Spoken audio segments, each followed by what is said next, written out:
ladies and gentlemen. My name is Army Overlord, and welcome to the Bronze, Silver, and Gold Competitive Series.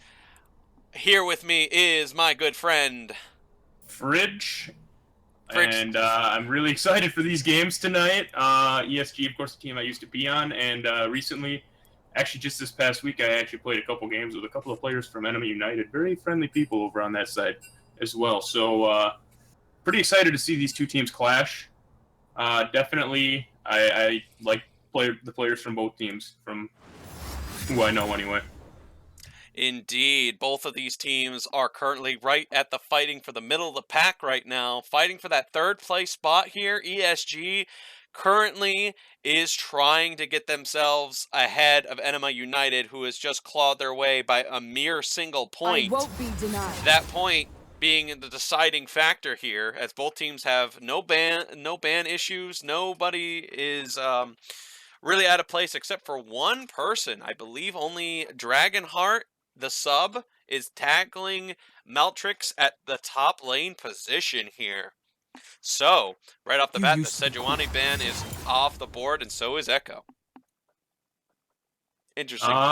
Yeah, interesting ban on Sejuani. I know I've seen Epic Dragon play it a couple times. I don't know how proficient he is on it exactly, but something that I would expect that he's probably been working on this week.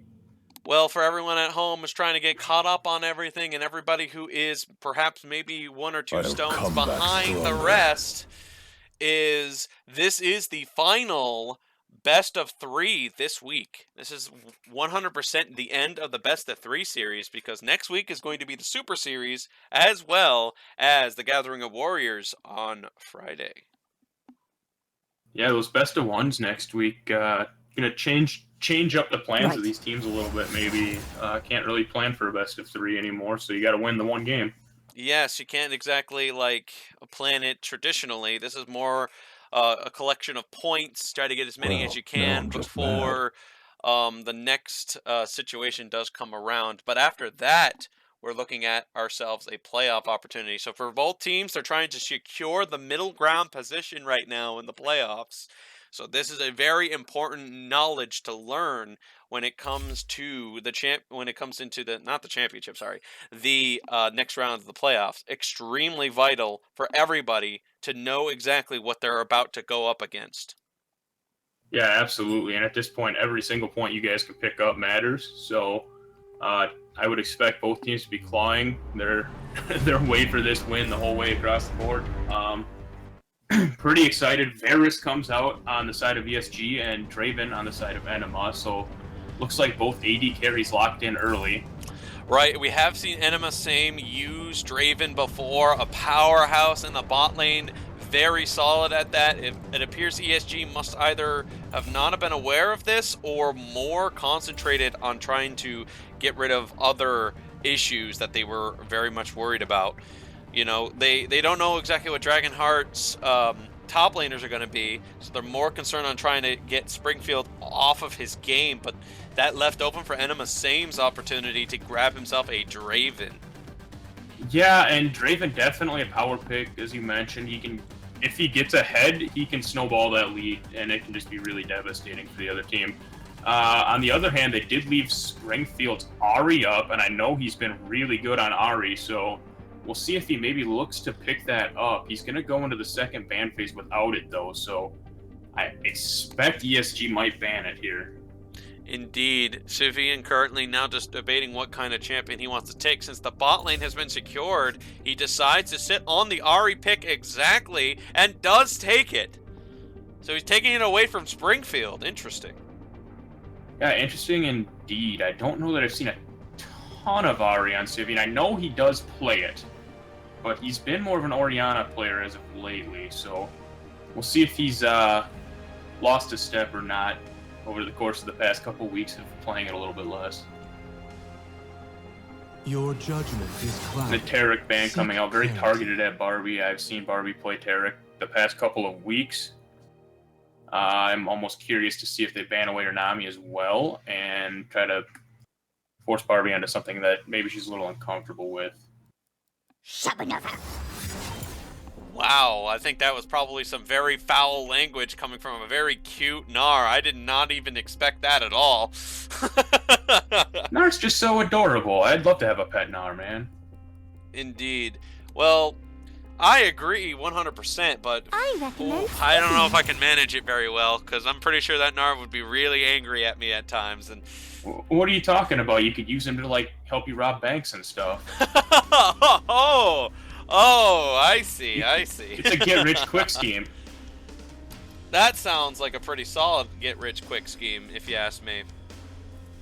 As long as you feed it. Gnar eats Poro snacks, right?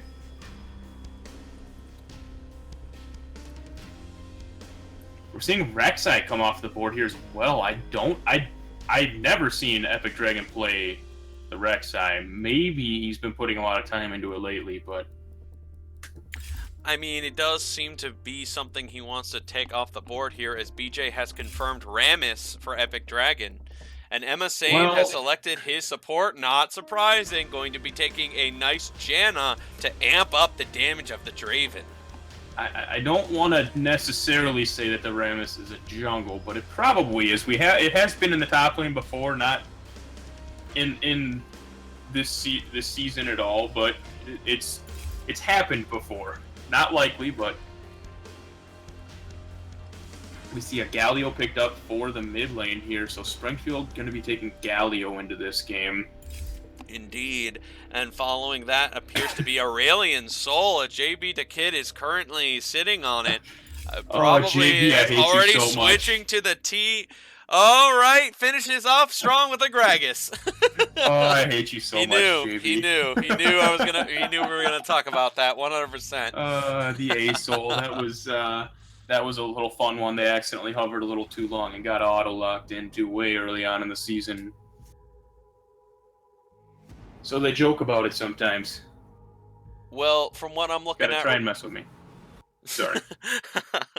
So from what I'm looking at right now, I am currently seeing a Varus Braum in the bot lane, Sivian on Ahri in mid, Rammus jungle, and a Gragas top versus Trundle with the new sub in Dragonheart, a Mumu in with Zaku, Springfield taking a safe of mid laner Galio, and Emma Same taking one of his hot, strong picks of Draven, along with Barbie Naughty taking Janna.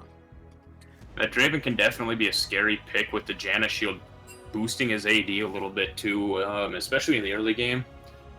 Those spinning axes, that just puts out a lot of damage that can be really hard to match in any other lane, especially putting the Janna on top of it. So we'll see what they have to counteract that. Maybe they just play a little bit more passively and farm it out until they can get to a later part of the game.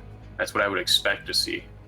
Indeed, I would also like to see that as well here. Anyway, I believe I've got the title in the right spot, but it seems like my display capture still does not seem to be working properly. Let me see. Ah, that one's working. Let me see if that will kick on the others. Ah, there we go. Finally, my display capture is working properly. Good. Now we'll be able to watch the game from the correct capture this time. So good stuff. Good stuff. Now we don't have to worry about it mid-game. Thank goodness. So, Fridge, I believe this is your second time casting ESG. Is that correct? That is correct. Yes, I casted them last week as well. And you, I believe you jumped at the heels at the opportunity to get yourself another one with ESG. I hope they know you're like watching them and talking about them and stuff like that. Oh, they know. I told them I was going to cast a game. Sivian told me he was going to try and get a pentakill for me, so I made sure to let him know if he did. I was going to make sure BJ was the player of the game instead of him. So I think the win condition right now, I would say, for Ænima United here is to just try to overpower ESG, I would say. Draven's outrageous amount of damage in the bot lane, if gone well, could cause a lot of trouble for BJ the Kid and BJ himself. I mean, JB the Kid and BJ himself. JB and BJ What a weird little I get flip that. of words. I get that mixed up too. I was on the team and I mix it up sometimes. J Bay and BJ the Kid. Fun stuff, fun stuff. Anyways, while we're at it here, Trundle has the upper hand on Gragas, I would say. In a fist fight, I think Trundle kind of comes out swinging, or in this case, biting his way through Gragas. And in the meantime, I think in team fight wise, Amumu might have a slight upper hand than Rammus does. I do hope Epic Dragon is fully aware of the new slow that the W now does to hit Rammus's movement speed. I'm sure he would know that going into this, but you never, it's a crazy amount of slowing. So you just never know, really. It's scary. It's a scary entry. Absolutely. It's a scary stop of your actions, and it's like, oh no, I can't catch this guy now because I used the W. I think overpowering them is the topic of hand here, and they have themselves quite a powerful force to overwhelm ESG if things go well. Yeah, they have a really beefy front line, some good engage with the Amumu bandage toss, follow up by a Galio ultimate, some solid protection with the Janna. Draven shouldn't have too much trouble staying safe in this matchup, and of course you have the Trundle, who one of my favorite picks, just basically let the other person build all the tanky stats for you. So indeed, it looks like Sivian will be taking Arya against a Galio, and as we've seen so far in the competitive series, a Galio mid seems to be the winning ticket here, as his win rate seems to be one of the highest currently in the duo esports right now. He basically is just such a strong and safe counter pick to a lot of mid laners right now, but I don't want to say anything to upset by either Springfield or Sivian, because both of them are very capable to win this lane. They both shown multiple times against many of opponents that they don't give an inch easy. yeah, Galio, a really safe pick against a lot of AP mid laners, as well as Ari just generally being a safe yet bursty pick at the same time. Of course, Galio probably going to be able to sustain that. Both went teleport here, so I would anticipate that Sivian is going to either just try to match Galio's roams or try to make a play of his own with his teleport and force Galio out of lane by using it. Which is also in itself a big risk as well. Epic Dragon does have a superior early ganking potential. He can really make some big plays happen, but the problem is the teams that he's ganking are very big risks that could hugely backfire and could end up leading to a to some disastrous situations, especially given the example of Draven. If Emma Same somehow comes out with a triple kill, we might see a completely overtake of Draven in this game. Yeah, I think in this case, Epic Dragon's safest gank route is also his most dangerous one. I don't think he's going to get a lot of pressure into the top lane, and he's probably not going to be able to kill a Galio, so his best gank would be into the bot lane, I would expect, but if you give up a kill to that Draven early on, it's just going to snowball, and it's just a really high risk then. So I don't know exactly how he's going to plan on playing this out. Of course, that 2.5 second taunt in the late game is one of the most obnoxious things as a squishy target. It certainly feels a lot longer when you're the one being taunted, I'll tell you that much. Indeed. Let's hope for everyone's sake that this is going to be played well and played effectively, and let's see what kind of high impact action we can get here from both sides. Yeah, safe starts coming out from both sides here. Just a little bit of a leash onto the red buff here from Ænima. And it looks like we're going to be starting Raptors. Interesting. Ænima Same has not decided to use the Q stacks preemptively. Decides to just simply go with autos. Interesting decision. I thought Dravens usually Dravens, I've seen them like to do their stacking preemptively on red buffs. It's interesting that he didn't do it there. Oh, looks like JP and BJ are already jumping right on for a quick ambush onto Draven. The auto attack seemed to be equaled out as BJ takes just as much damage as Ænima Same. Yeah, a lot of good damage coming out from BJ and JB. God, that bot lane is going to get annoying to say repeatedly. Yeah. But Draven just turns around and throws 2 axes and evens it out pretty quick like that, so... I think I got away. I think I got the method. I think I got it. We can go with Kid and Jay. What do you think? Kid and Jay? Maybe, but BJ is so fun to say. It is.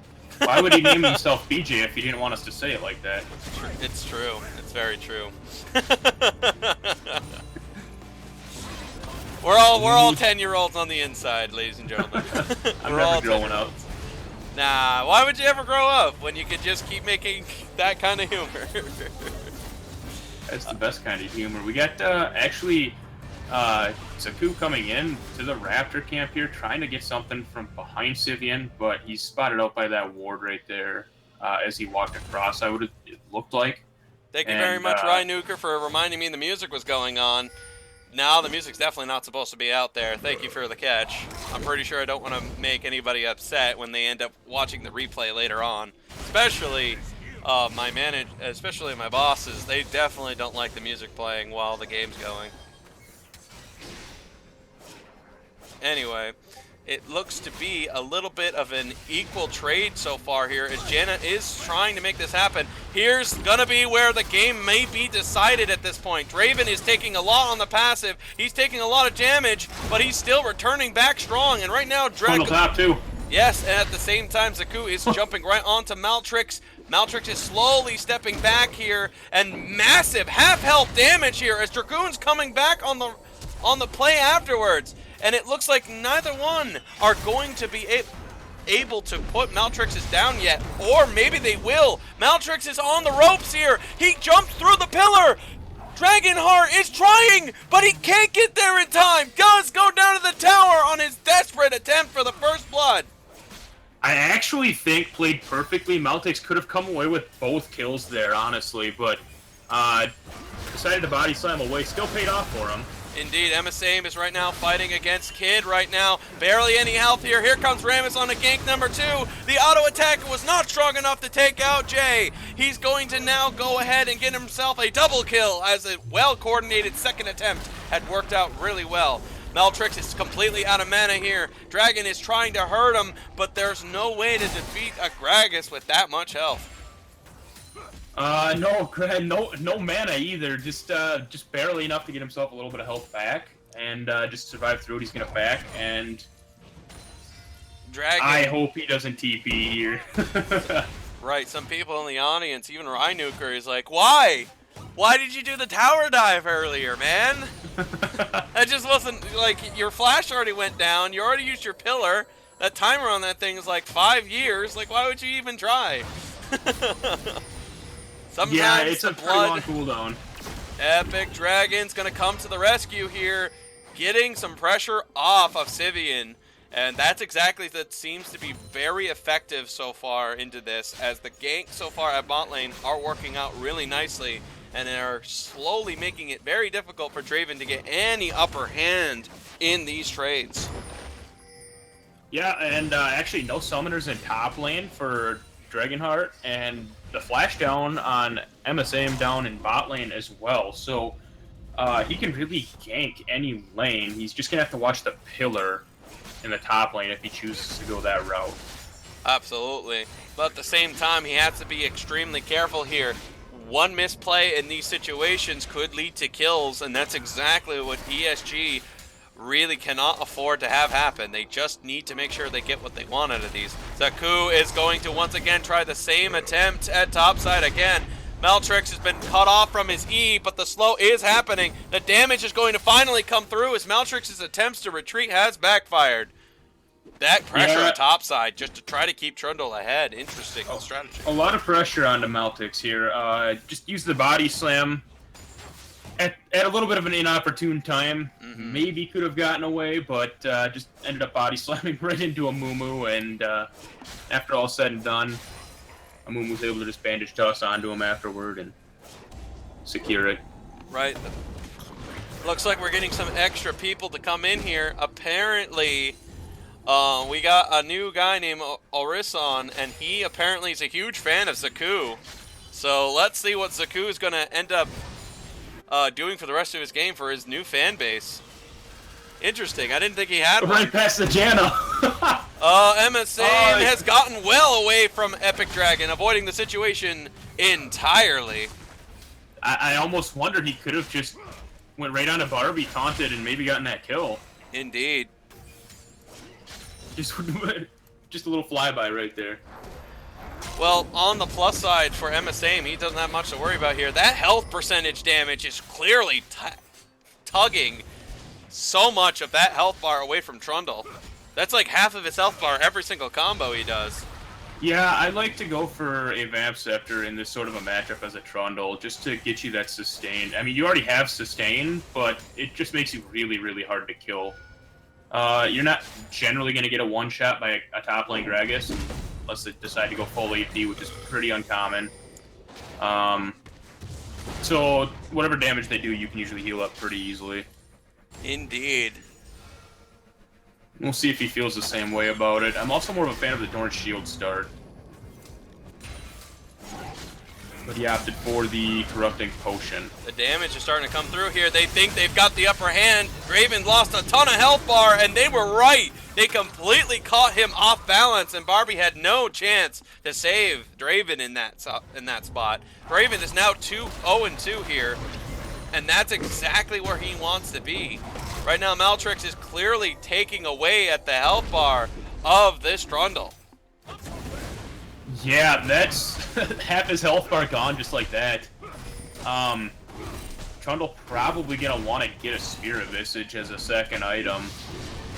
Maybe even start getting it early on as a potential first item. We got taunt versus taunt going on here. Indeed, health bars are dropping fast. Ults are starting to get used up here, but it looks like some extra damage has gone through here, and Barbie gets caught by Sibian and the others, and that will be a quick kill. Nice catch and grab by Meanwhile, in top ASG. lane, Dragonheart goes very low, and it looks like Maltix did a little bit of a tower dive. Indeed. You know, at the same time, Dragon has the superior farm, but Maltrix is completely beating up this Trundle. He uses the ultimate as a defensive, and it does seem to pay off. He has kept his health bar high enough to prevent Maltrix from taking the dive for the kill. Yeah, that subject gets super annoying to play against. Trundle being able to just instantly take a percentage of your health right like that. Snap of a fingers. And on top of that, you get the armor and magic resist as well.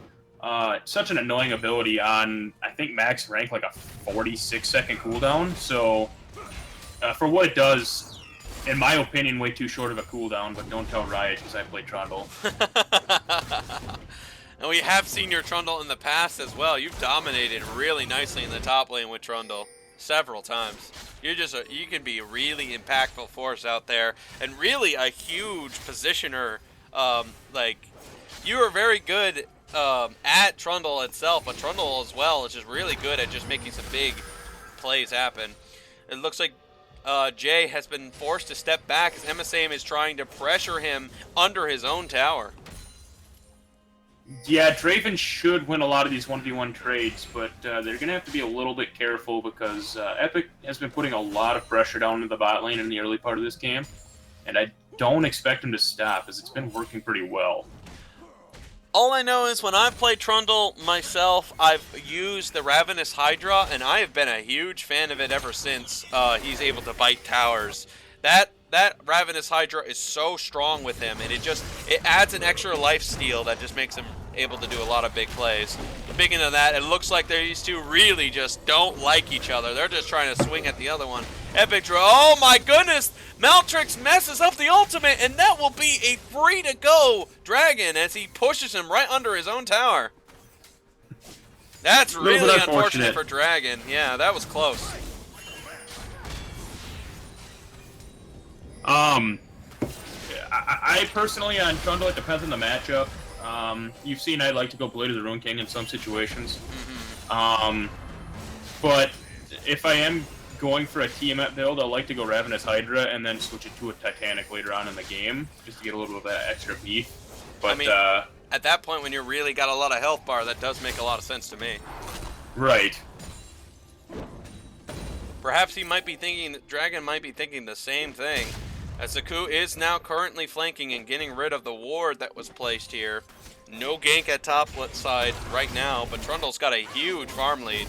So despite getting beaten up badly by the big guy, he's still managing to keep ahead of him in farm.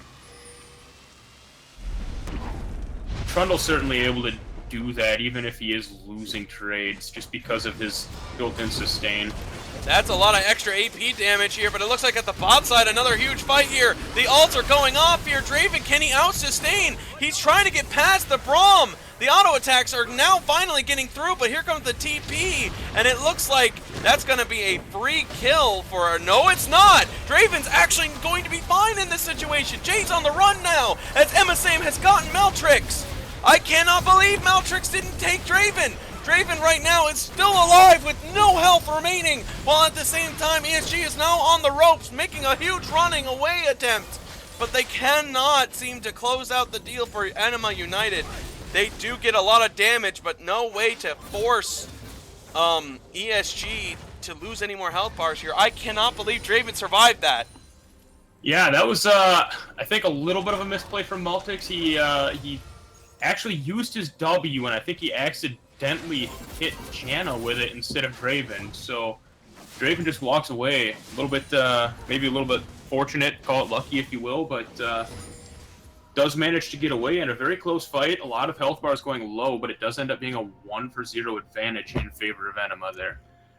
Thank goodness for Ænima United's sake. They got exactly what they wanted out of that. Survivability and some extra stuff. Zaku apparently adds a little bit of taunting at this. He feels pretty confident about his chances and knows knows Epic probably doesn't have the help he needs to get rid of Nunu in that situation. A little confidence there, clearly. Yeah, and with no mana, that's just kind of relying on the fact that nobody would be behind him. Indeed. Looks like damage is still coming through here, and Dragon does want to make this fight happen here. It's going to be some damage between the two of them, but still no deciding factor yet, as Meltrix's damage is not closing out Dragonheart like it was earlier. Yeah, but even behind a level and about 15 CS, we're seeing these trades stay pretty even in top lane, so I would imagine when we get into the later game, or even just when he gets that W maxed out on Gragas, that can really tear through him. Right now, Dragon is pressuring in at the top side here, and at the same time, bot lane still remaining the same way. Dragon wants to push Meltrix out of this lane. He's trying to hit as many auto attacks as possible. The ult has been used. His damage is doing a lot, but it doesn't look like it's enough. Meltrix is on the run once again. Certainly better sustain from Trundle, especially now that he's got the Vamp Scepter. So Meltrix is going to want to be a little bit careful here. He's at high risk to be dove here, but he looks like he's just going to stick around for the XP and not really risk anything by trying to farm up. He's got Scythian on the way up. At least that's what Dragon would probably think, but it looks like thanks to the well-warding position, and since it was not cleared, it will reveal Ahri's position. Anyway, here comes the ultimate as Zaku lands it perfectly for Draven to get exactly what he wants out of this. JP needs to not go down here. This is going to be bad for him. And Ænima will make sure it's a double kill thanks to Zaku's incredibly well-placed stun. Nice job on his combination there. That was really good setup for Draven as he now gets himself well into this game. Sneaky, sneaky play from Zaku coming through for a lane gank, landing 2 good bandage tosses there and netting 2 kills for Draven. That's going to be a pretty scary Draven now. Certainly looked like that lane was starting to go in BJ and JB's favor, but that puts Emma and Barbie right back into this game. I'm liking Orison's right now. I'm liking his attitude right now. He's already supporting and well agreeing at this point, saying Zaku's got the MVP in sight. Well in his hands is what he's saying right now, and we'll see about that. Draven is currently being one of our big damage dealers. Let's see what Zaku can also set up later in the game, but his running right now seems to be well into the hands of his fans right now. Yeah, and he's been performing pretty well this game.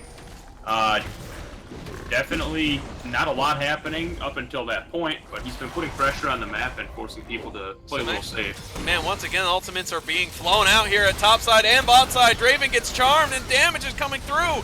well-placed ultimate by Barbie to keep Draven away from harm here, giving him enough health bar to survive that, and the fight appears to be disengaged, but Sivian tries to sneak attack, only barely misses. That could have been a Draven down right there. Tower dropping to Trundle in the top lane, not a lot after Maltix lost that trade that he could do there. I also find it pretty interesting, Sivian has decided to go with Liandry's Torment in the attempt to reduce extra magic barrier that right now that Springfield has.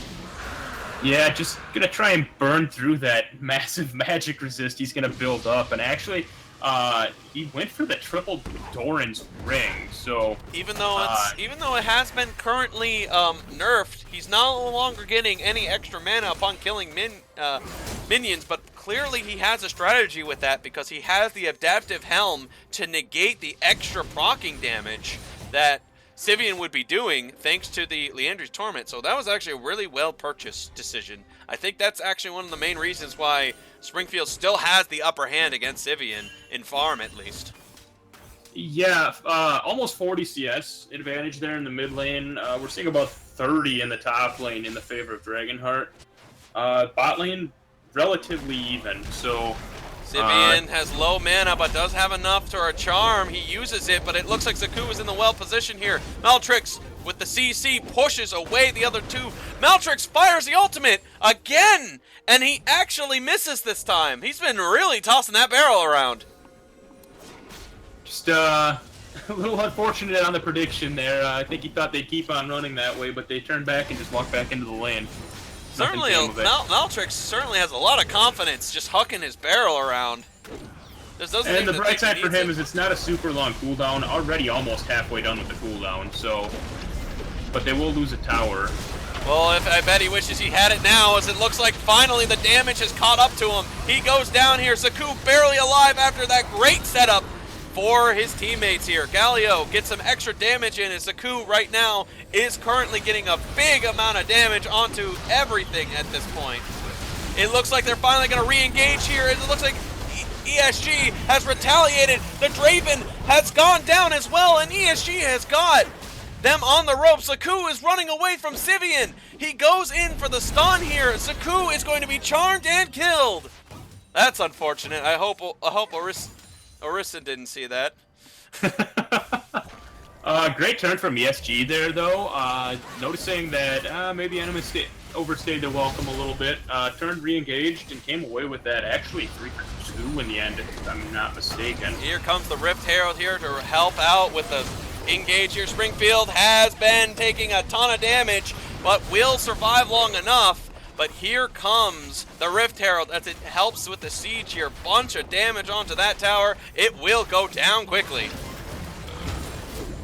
Yeah, a little unfortunate for Maltix there. A chance at a great ultimate, and it just gets flashed away from him, so he actually shoves them away. But the flash is down now, and they could maybe use that to their advantage next time around, I guess. So. Indeed. It looks like Dragon and Maltrix are once again going at each other. These two really just love smacking each other around, but Dragon's got the upper hand right now until the reinforcements comes in. And here comes both Kid and Dragon, both Epic Dragon convincing Trundle to back off. Close match. Sometimes you have to man up against the Ahri. Sometimes you just gotta man up. And you know what? Even though you're crying and you're afraid of getting hurt, you gotta man up sometimes. In reference to Zaku going back in there when he died. Yeah, to Ahri, yes. Definitely a close game going on here, though. One of the big reasons that Ænima United have been so successful so far, or at least have the Gold League currently, is because of well-placed engages by Zaku. A lot of great plays, a lot of well-timed cues, and then his ultimate on the follow-up allows so much free opportunity to get some extra burst damage.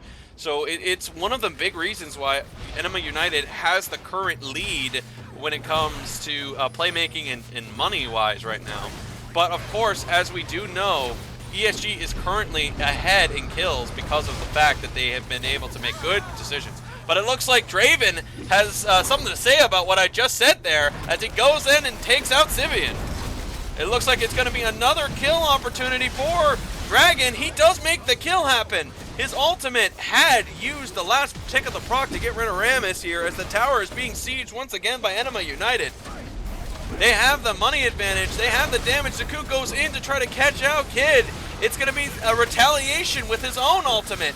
The ult is in return here. Ultimates are flying all over the place here. Springfield goes right on to Maltrix, but Zaku has cut off the retreat of Braum as Jay has no other option but to run back to his base without his support.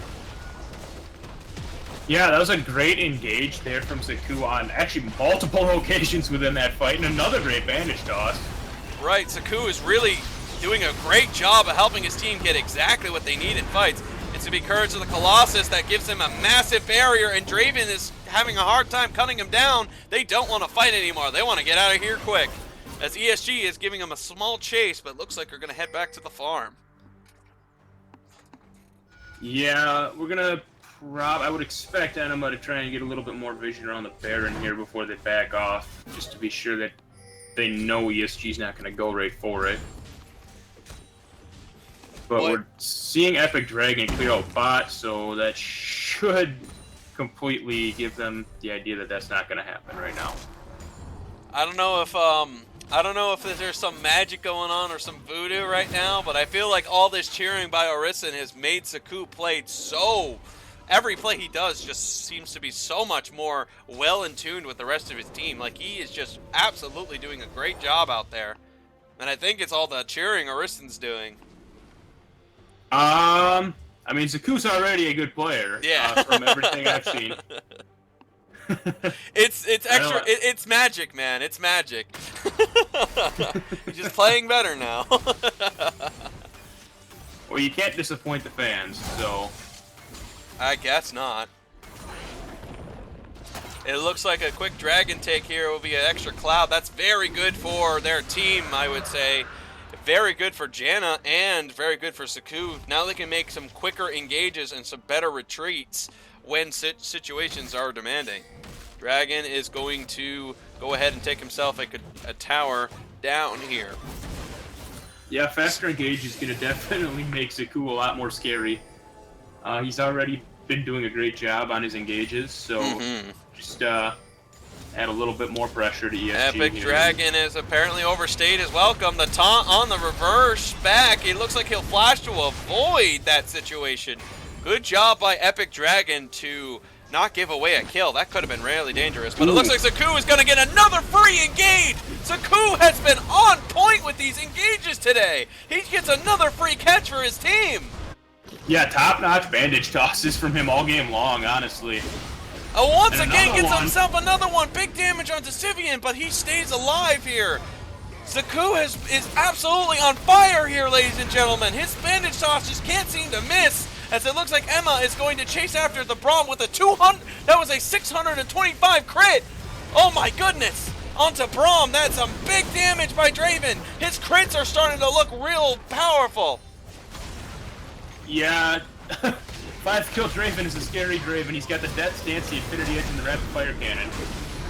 Right now, Barbie is trying to make sure the team stays alive here. Varus ultimate once again connects. Everybody's ultimate is connecting. Draven has no other option but to go down swinging. He goes down anyway, however, as ESG gets a good catch on him. The retreat strategy seemed to be a little bit, tailored to, I would say, possibly just letting Draven die there. I think they could have retreated as a group on that one, but maybe they just kind of wanted to let Draven get away from the situation.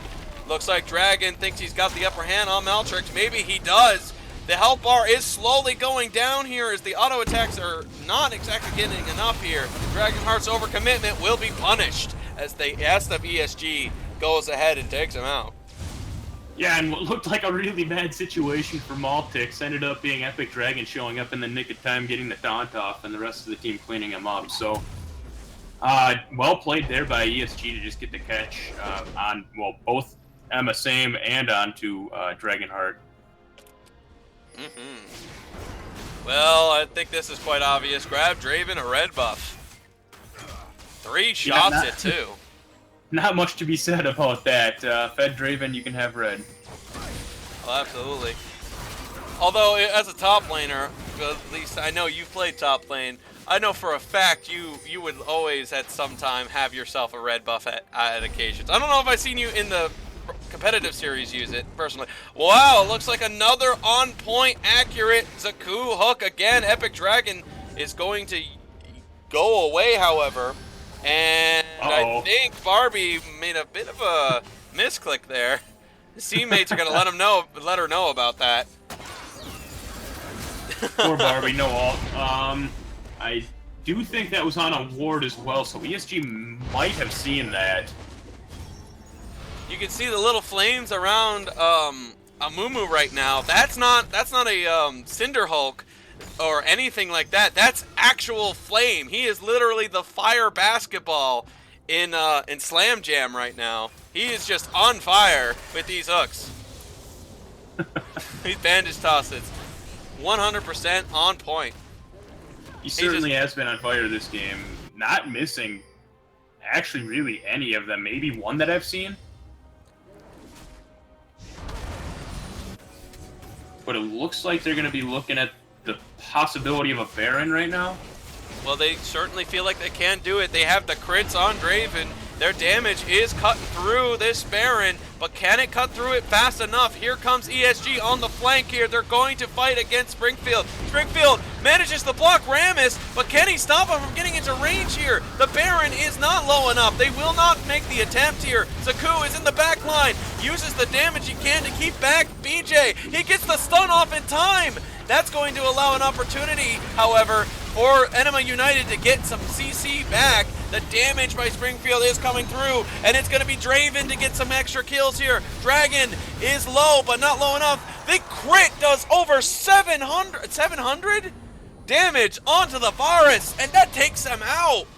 Rammus is on the run here. He cannot allow himself to die, because that would be really bad. That's going to be 2 inhibitor down, I think. Yeah, and what looked like a great kite back from ESG was just turned around there by a combination there of the aggressiveness from Zaku, just forcing them back to begin with, and then the subjugate from Trundle, just gaining a lot of his health bar back to survive through what looked like a dire situation for him. Indeed, and that's going to be an easy 2-hit grab for Ænima United, as they've been getting exactly what they want out of these.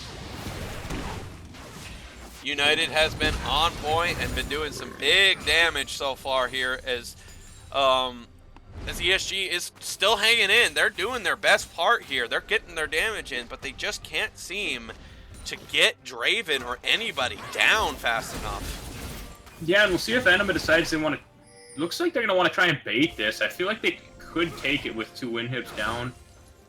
I don't know that's the safest choice for ESG to send their whole team over there, so a team fight wouldn't be a good idea for them, I don't think. Zaku has just revealed a bit of a problem coming their way. Looks like he's going to end up being caught because of it. Zaku's got nowhere to go. Bandage Tosh on the Curse of the Colossus. Meltrix misses the ultimate. Zaku will live. I can't believe it. Zivian is going to try everything, but there's no way Zaku makes it. I can't believe it. Well played by Zaku, landing the bandage toss. I can't. He looked like he was. Oh my goodness! I can't believe it. Zaku, with everything had to go right for him to get out of that one, and he absolutely timed it so well. What an incredible escape by Zaku. Yeah, Wow. very good vision by Zaku to notice that he was in a bad situation, but oh, here's an escape route to the left. Might as well just take that one. Oh my goodness, this guy's not only going for the MVP of the game, but he's going for MVP of the series right now with that kind of escape. I gotta make sure Man Walrus gets his eyes on that one. That was actually pretty impressive of an escape. It needed luck, it needed awareness, and it needed a good break, and that's exactly what Zaku got out of that. Needed all 3 things to go right. And it certainly did, and it's going to be a free catch once again. Zaku making a big play for his team here. Oh my goodness, all this cheering has elevated Zaku's level of play to a unbelievable standard. Yeah, it looked like Meltek's maybe just trying to get out some wards there and got caught out there. Oh, the one bandage toss he missed was on an immobile target. Looks like his friends let him know about that one. You know, to be honest, the Baron does happen to have like a really strange hitbox. You know, let's be fair there. That's a strange hitbox. I can't say I haven't made that mistake myself, if we're being honest. Same.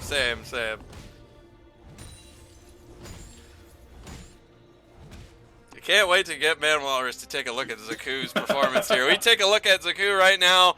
Wow, what a crazy amount of things he's managed to get done for his team here. On-point accurate plays, great escapes, great engages, just everything he needs to do right now, he's doing it, and he's flying away with colors, multiple colors.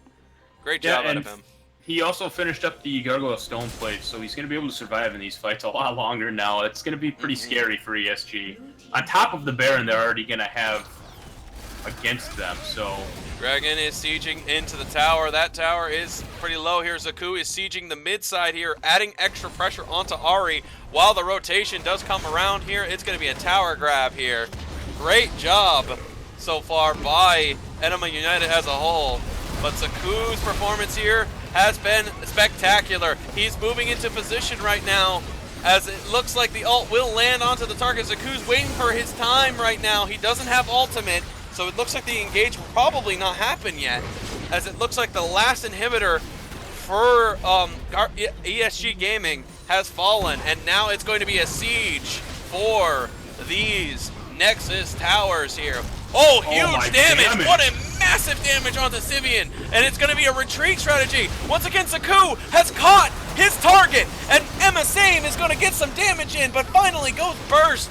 Barbie was a little late on the ultimate, sadly, for Draven's sake, but does use it to help out his teammates. The Baron passive has allowed the situation to go well. Zaku is losing a lot of health bar here. He's still alive. Sivian tries his best to take him out, but switches targets to Springfield. The towers are falling, but at the same time, they will escape with a great, well-timed tornado by Barbie. That tower is at below half now. Credit to JV to Kid there for using that Braum wall to block Draven's ultimate. That fight could have gone a lot worse for them, definitely. Could have been the end of the game, actually. Great job. They did hold off. They did hold off, and they're going to have another chance to defend their base now, but it's not going to be easy. You're still going to have Barons on 3 members, so not by any means going to get them back into this game to a point where they have an easy win. Looks like Zaku has apparently jumped into the chat room, which means that's probably the signal that this game is about to come to a close here.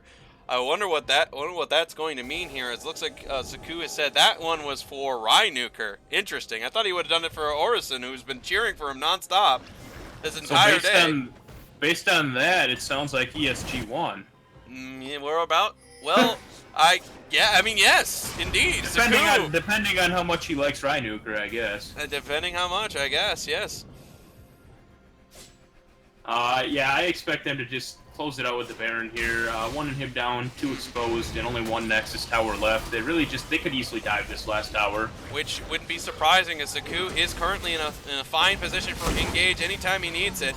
But that depends on if they're close enough to make such a thing happen. ESG has consistently positioned themselves within the Amumu ultimate multiple times. And that's something that Zaku has been taking huge advantage of. They're now he is single-handedly moving by himself out there, and ESG is completely afraid of him, and as they should right now. He's a very free target. Looks like it's going to be Epic Dragon going for the commitment here. The taunts for the taunts, the damage for the damage. Kid of Fire gets the ultimate onto Draven here, but he is no longer taking any more damage. That help is coming back strong. His damage is finally coming through here. Zaku has held off the backline, and Draven has been able to cut his way through any obstacle. A triple kill has let this be a triple. Sorry, that's not correct. I can't say triple anything yet. Zaku taking the tower for his team here, gets some extra CC onto Epic Dragon. Will Zaku go down? He's still alive after all. Epic Dragon is going to be on the run here as he runs right into Draven. It's going to be Draven surviving the situation, and finally, the Nexus falls for the first victory for Ænima United. Yeah, very well played by them as a team, but Zaku definitely set up that bot lane to be in a winning situation. And actually, Epic Dragon did a good job the early game of setting his bot lane up into a good position. I guess we should think about an MVP while we're at it. But before we do that, let's go ahead and get ourselves some damage chart, shall we? We take a look at this, and Draven, mwah, look at that, 47,000 damage. My goodness, that's a lot. That's a real lot. We take a look at the warding coverage here so far. It looks like Draven's warding is a bit on the lower side, but I guess it didn't really matter that much due to how well the team was coordinating well. And Braum's warding clearly out on top. Great job from their team in the end. However, despite them knowing when they were coming, it didn't really matter that much thanks to a lot of great efforts on Engage. Well, I think it's quite obvious who has won the MVP of Game 1. Dragonheart, with an impressive pillar in these fights, incredible job, has made MVP of Game 1. What do you think about that? Great play across the board, I would say, from Ænima, but I think it's hard to argue that Zaku would get my vote for MVP. I mean, yeah, he didn't do enough. Let's be fair. He just didn't. He didn't even do anything. He just stand there and just laughed at Rammus. That was his only play of the game. I mean, Draven did most damage. Like, come on.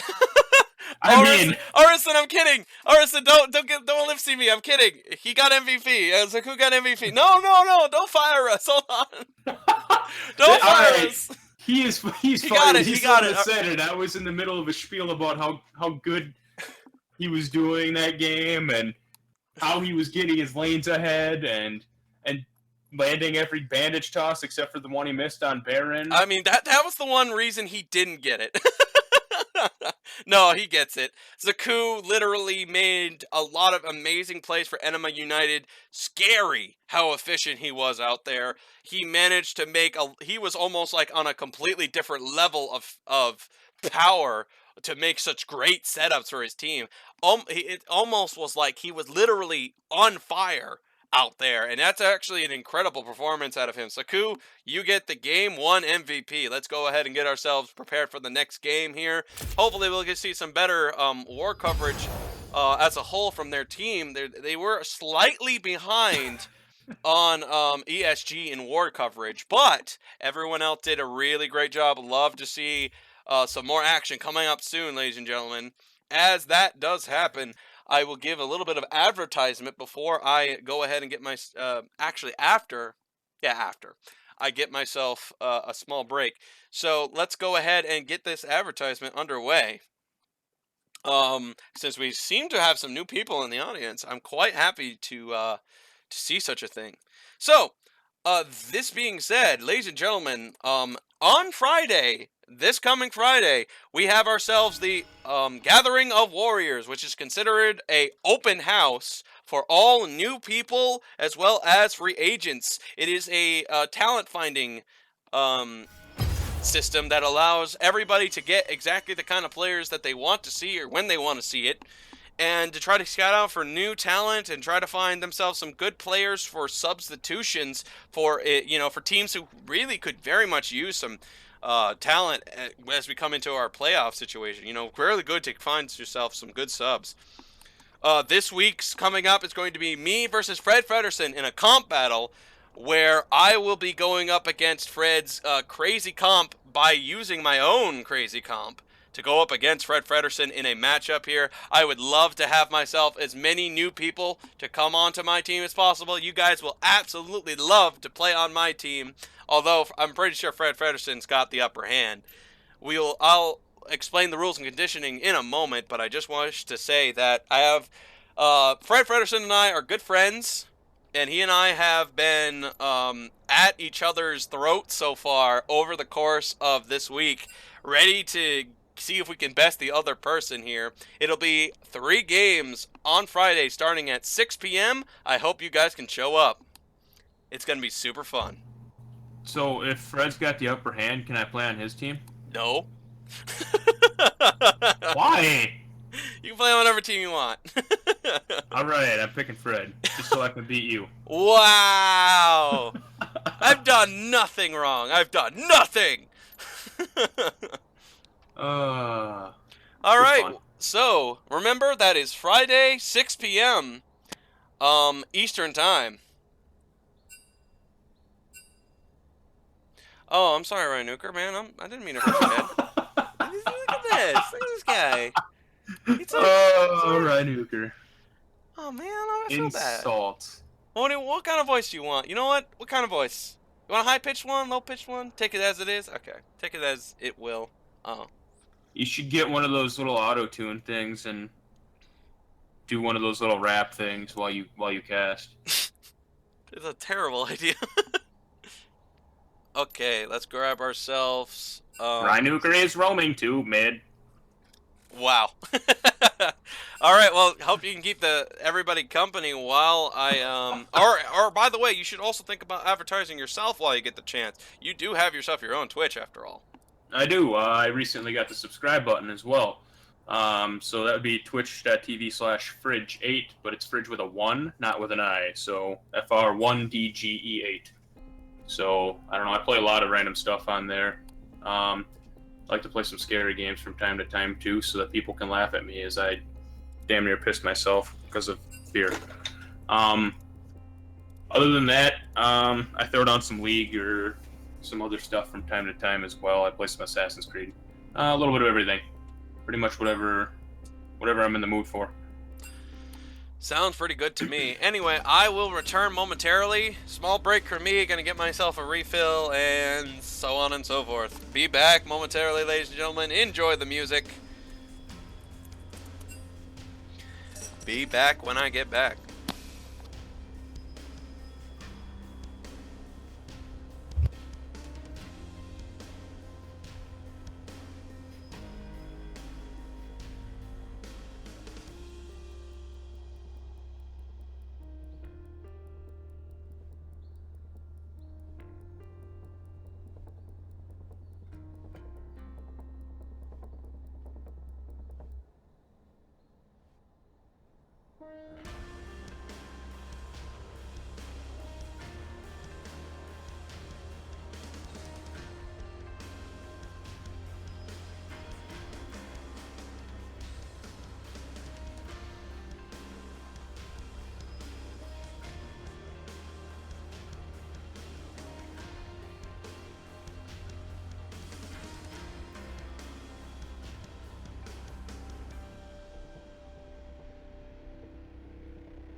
Okay, ladies and gentlemen, I have returned.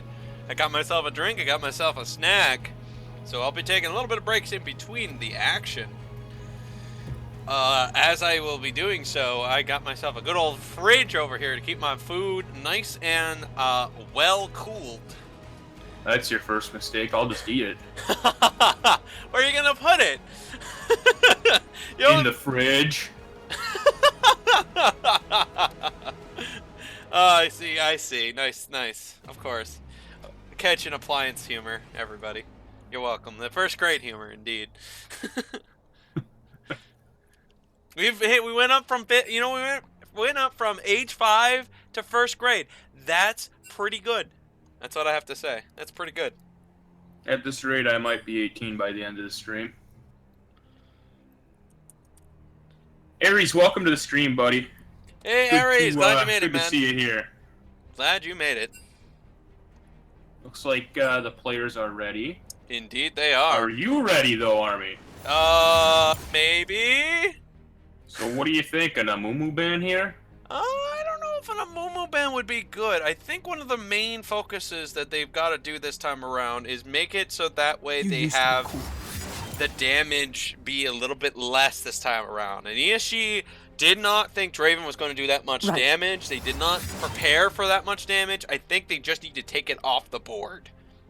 I think that's exactly what they have to do. Just take away Draven, make Draven not be the main there goes the focus ban right away, too. Second ban off. They don't want to go against the Echo either, it looks like. And on the side of Ænima, they ban out Caitlyn. One of I won't be denied. Bridge casting hype. It was one of BJ's staple picks, but he's probably going to fall back onto the Jinx, I would assume, if they don't ban that. Indeed. I wouldn't be surprised if, because of what's happened, they do ban Amumu. There we go. Taking the Draven and the Amumu off the board right away. Not even going to give him a chance to get either. Jhin getting banned.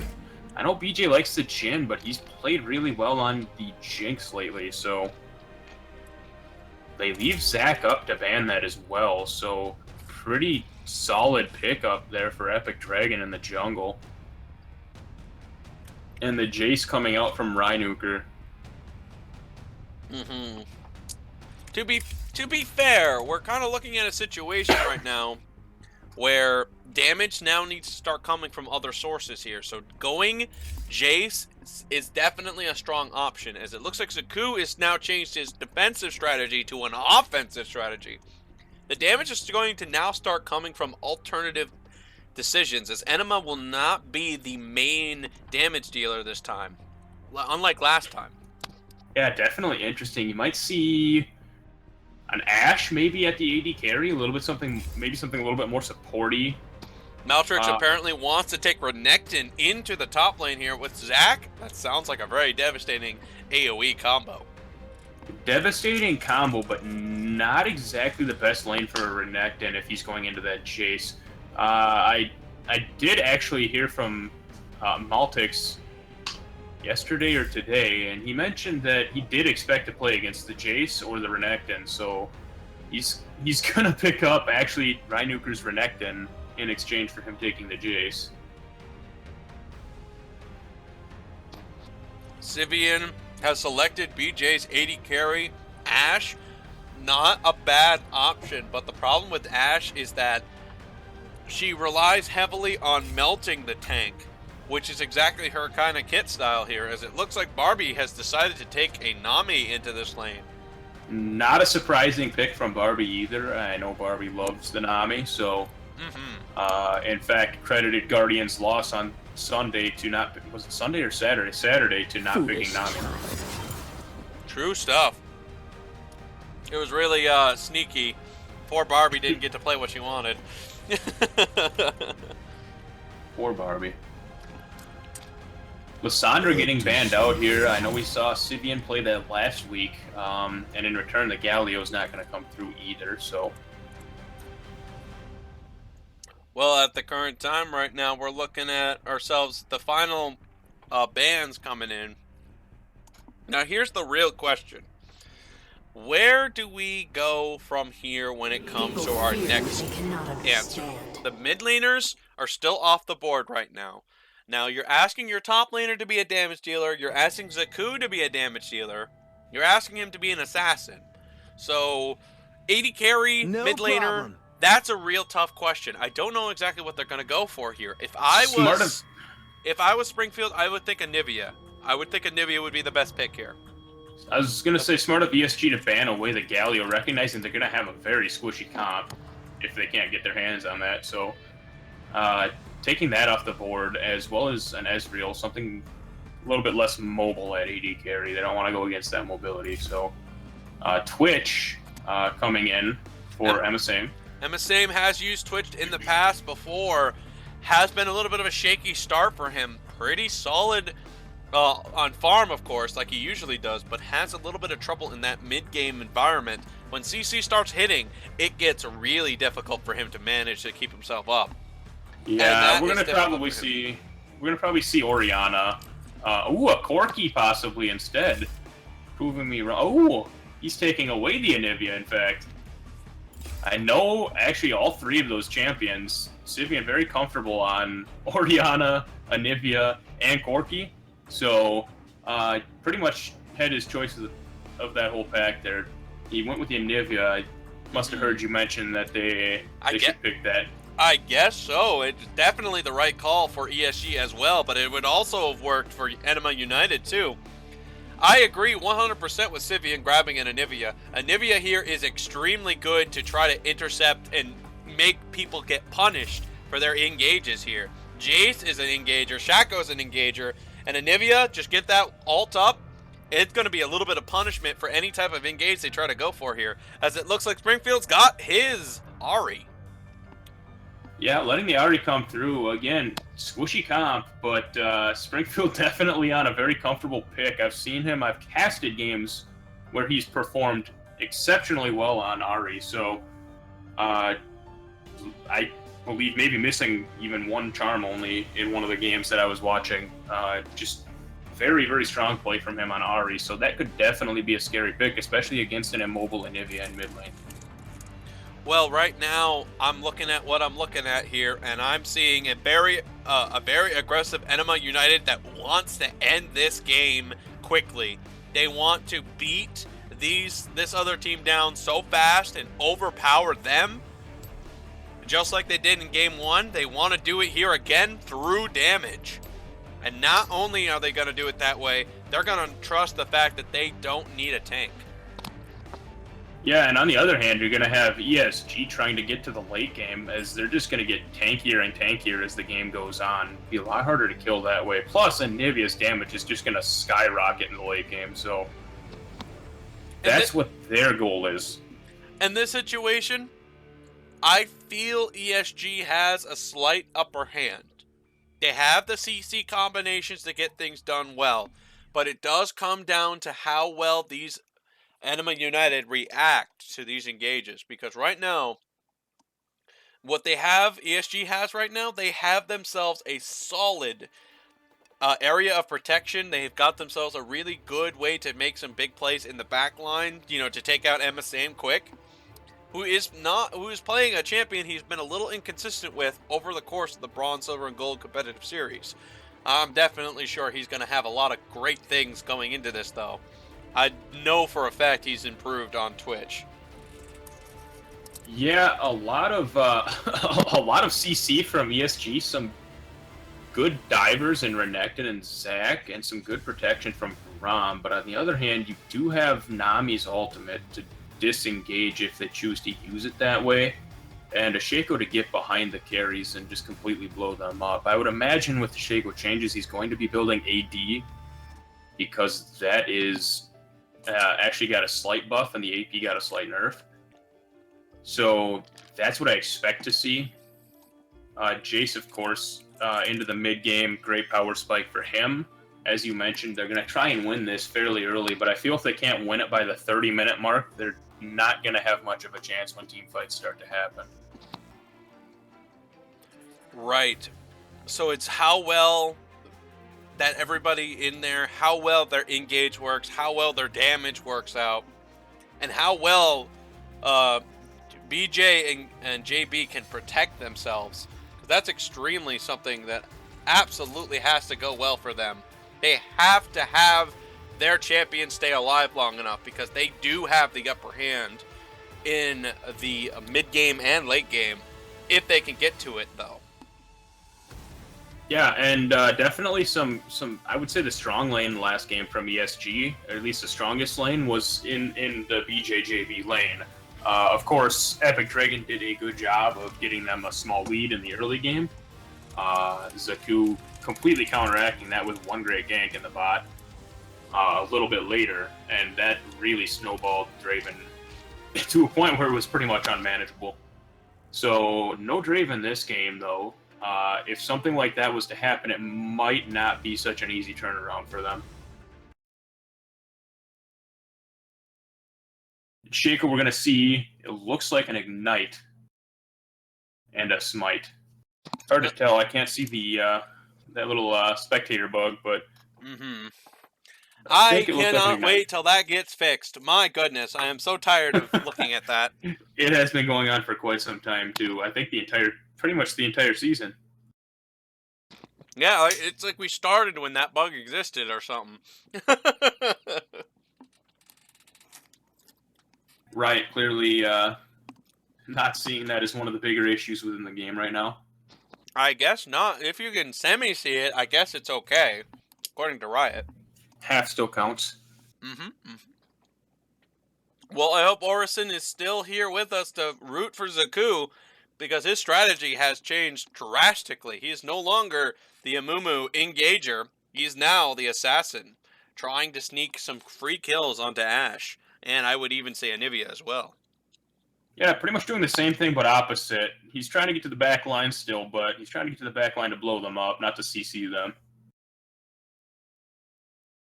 And of course, we're going to see JB on Braum trying to completely counteract that. Of course, a lot of CC, as we mentioned, coming out from ESG, so definitely more than capable of protecting their carries when it gets to that point of the game. But they're going to have to use it correctly and hope that they're not too far behind at that point, because on Ænimaa's side, they certainly can take a massive lead and just strangle ESG out of the game if they get that. Which is something that we have seen before in the past with Guardian Gaming strategy.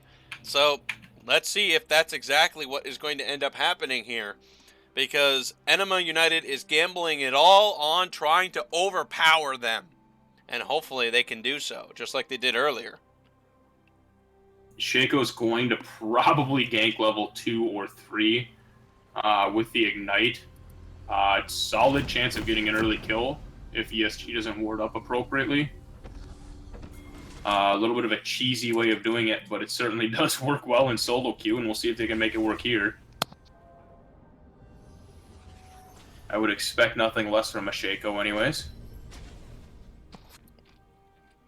Definitely expecting an early assassination attempt on the Anivia.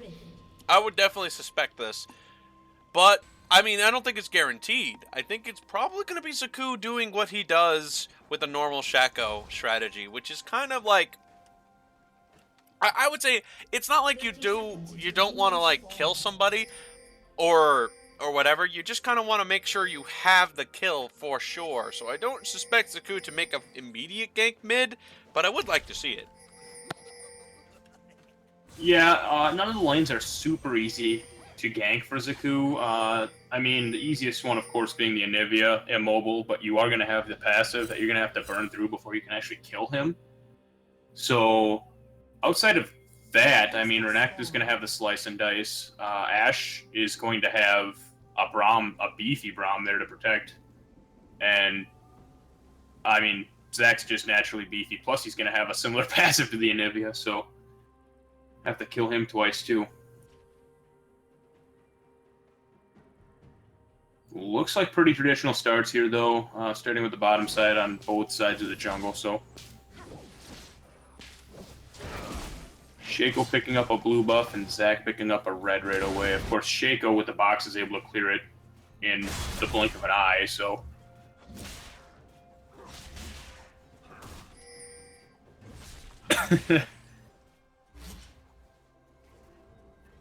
I think we know who HamCam is rooting for then. Oh yeah, no way. No way, no doubt. And I do going on think, at the top. of anything, I think it's actually pretty wise for HamCam to watch this matchup here. As we do know that Springfield quite commonly likes his Ahri. This is a matchup he may be seeing in the Super Week, so he should definitely keep his eyes on what's going on for this matchup here, because there's going to be a lot of action, so he better learn a little bit about how these two like to play. Zaku, what an incredible outmaneuver there as he tricks the entire top lane and jungler. Yeah, and coming away with the blue buff. Wow, that is going to put Epic Dragon behind here. It looks like he's going to try a sneaky attempt here. He is on the other side. He ambushes onto Epic Dragon. He's going to force him away from his own camps. And Nivea is now running back to help out his ally. Wow, this is a lot of crazy action going on here. I think I should probably watch some of it. That's about what you expect a good Shaco to do. Go in and start counter jungling or pick up an early kill real quick. Of course, if you're ESG, that's the last thing in the world you want, but I guess great job on the part of Zaku. Zaku is just completely pressuring on the Zac, making him think about every single camp he goes to. That's a lot of pressure right off the bat. He was just at blue buff not too long ago, and now he actually goes over to steal theirs. Using his mobility effectively to go get a 3-buff start for himself. Certainly going to have the advantage here going into the later part of this early game.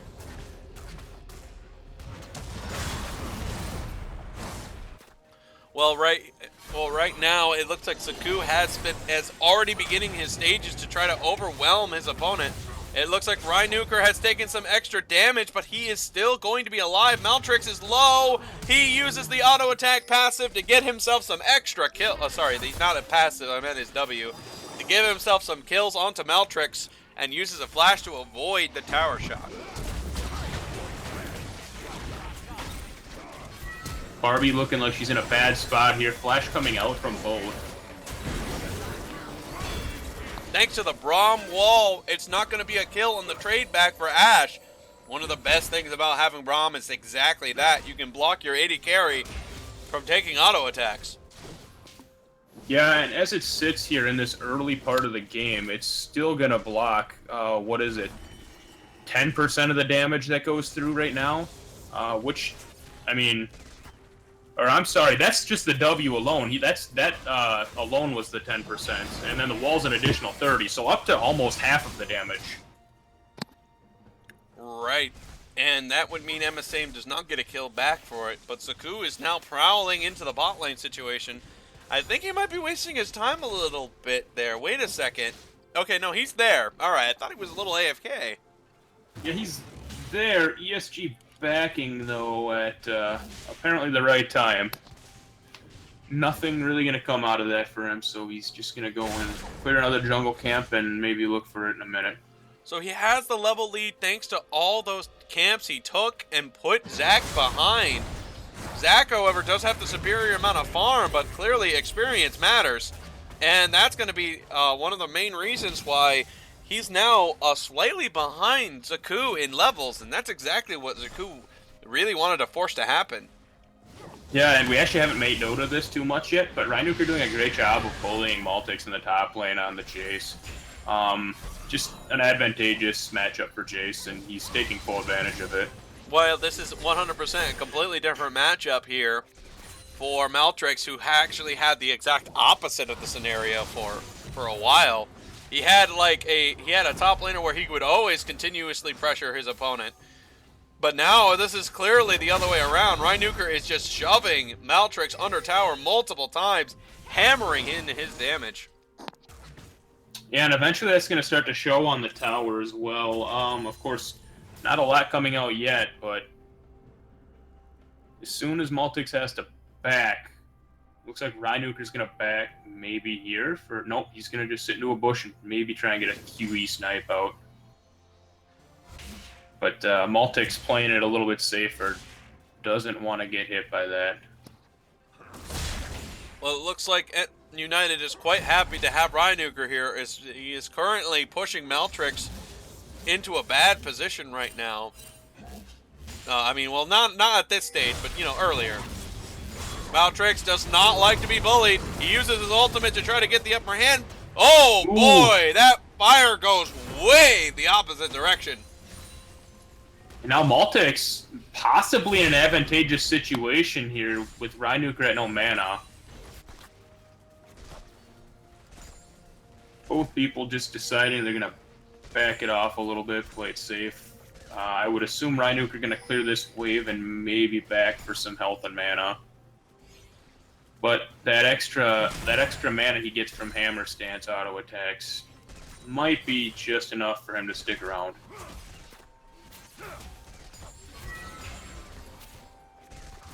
Another thing to make note of is he does have about a 10 CS lead on Maltix in top lane. Maltix getting a pretty good trade-off there.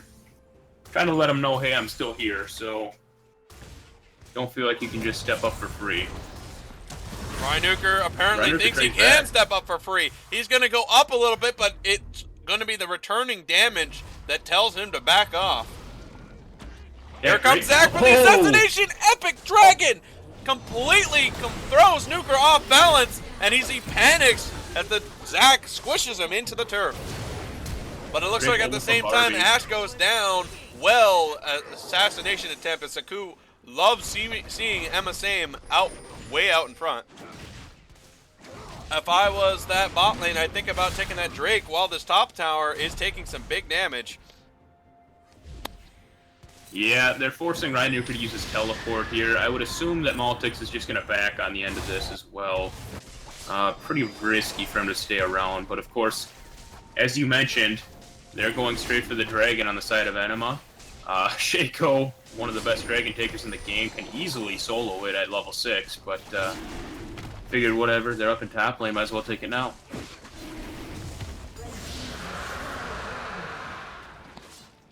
A Mountain Drake is exactly what United would love to have here. The faster they can end this game, the quicker they can get to their damage spike is the point where they can come out on top and win before they even get the chance to get to their precious late game.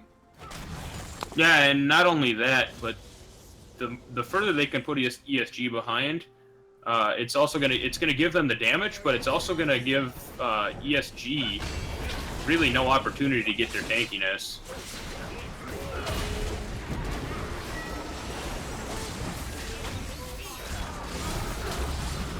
Can Zaku get out of this? No, he does not. It looks like the Zaku clone goes down as well. Emma Same gets caught in the ultimate by Jay. He gets the last auto for the double kill. Springfield coming back again for some extra trade back, but it's not enough damage. Barbie's gonna be going down as well. No! Flash is at a well-placed time. Yeah, Epic Dragon saying he didn't want that fight to be quite over yet, but Barbie absolutely had not. other thoughts. So we're going to see Springfield down here just trying to defend this tower for as long as he can. Oh no, Sivian just got caught in the tower. Ari did not have the extra damage. Sivian will not lose his passive. If I know Sivian, he'll say he did it on purpose. He was trying to prove a point. But we're going to see that first tower go over to Reinuker. Really scary on the Jace. It's just a lot of gold to give off to someone that has a pretty solid mid-game power spike. We're going to see him back, finish his Black Cleaver just like that. He's going to have that 20 CS lead. Of course, 1 kill on him, as opposed to Maltix, who has none, but he does have 3 assists. So a little bit even in terms of that, but pretty big CS lead. And the same thing going over for Springfield as he finds himself up almost 20 CS as well. Bot lane staying relatively even in that regard throughout both games so far, though. Right. But as like last time, ESG farming has allowed them to get themselves only a little bit. Oh, never mind. It looks like that's going to change right now because that lead has just increased ever so much with the extra kill on to a defenseless alligator. Yeah, very scary Jace right now. Zach looking to engage in the bot lane now, though. Great arrow. There's no way to protect themselves. Nami throws a tidal wave to get some extra room for Emma Same. It's going to be one passive. That'll be the last one he sees, as it looks like it'll definitely be a kill. And a double kill for now BJ, who now has himself 4 kills in this bot lane. Scary Ash, he's been landing great arrows this game, and a great job by Epic Dragon with the follow-up to ensure that the CC is changed pretty well. They're going to get a return tower out of this, but you still have a Jace pushing pretty hard into that top lane, and I'm interested in seeing what they plan on doing about that. Because Maltix certainly can't 1v1 him at this point. And Sibian at the same time now has his ultimate, so this is going to be a little bit of a equal lane farming between these two, between both Springfield and Sibian. Oh. Epic Dragon, you're supposed to go over the wall, buddy. Not back to where you came from with that blast cone. I think he kind of knew that and decided to get out and decided to just, yeah. Fine. I know that's one of those moments in when you're playing the game, and you're like, I hope the casters didn't see that. and then it just happens anyway. I've had a couple of them like that. Oh, well, I mean, yours weren't really that bad. I had a couple. One of them was pretty bad, but there was a fight going on, so it never went over to me, and I was like, whew. Thank God for that. Oh, and we'll now never know. We'll never know. Never know. I'll never tell you either. It's my little secret. Who has to know your dirty little secret? I'll keep you my dirty little secret. Yeah, that one. Hopefully not me. I hope you're talking to someone else right now. No. I'm just singing the song, man. I'm just singing the song. Army. I mean, I didn't think we were that far into our relationship yet. You're the greatest household appliance I have in my entire house. I don't know. Without the microwave, you wouldn't be able to heat up the food that I store. I don't have a microwave. There is no microwave caster on this yet. We haven't found one. I would love to know if we have a microwave caster. I might have to change my Discord name to Microwave then, just to prove a point. Just to prove a point. Speaking of proving a point here, it feels like... Oh, never mind. What a great dodge with his ultimate! Zaku is gonna live because of this! Teleport coming in, I think what that might have been a waste of incredible dodge by TP, Zaku! Yeah, definitely great timing on using that ultimate. Just... if that would have been a split second earlier or later, he would have been hit in the face by the Ash arrow, so... essentially perfect timing on it. Absolutely, 100%.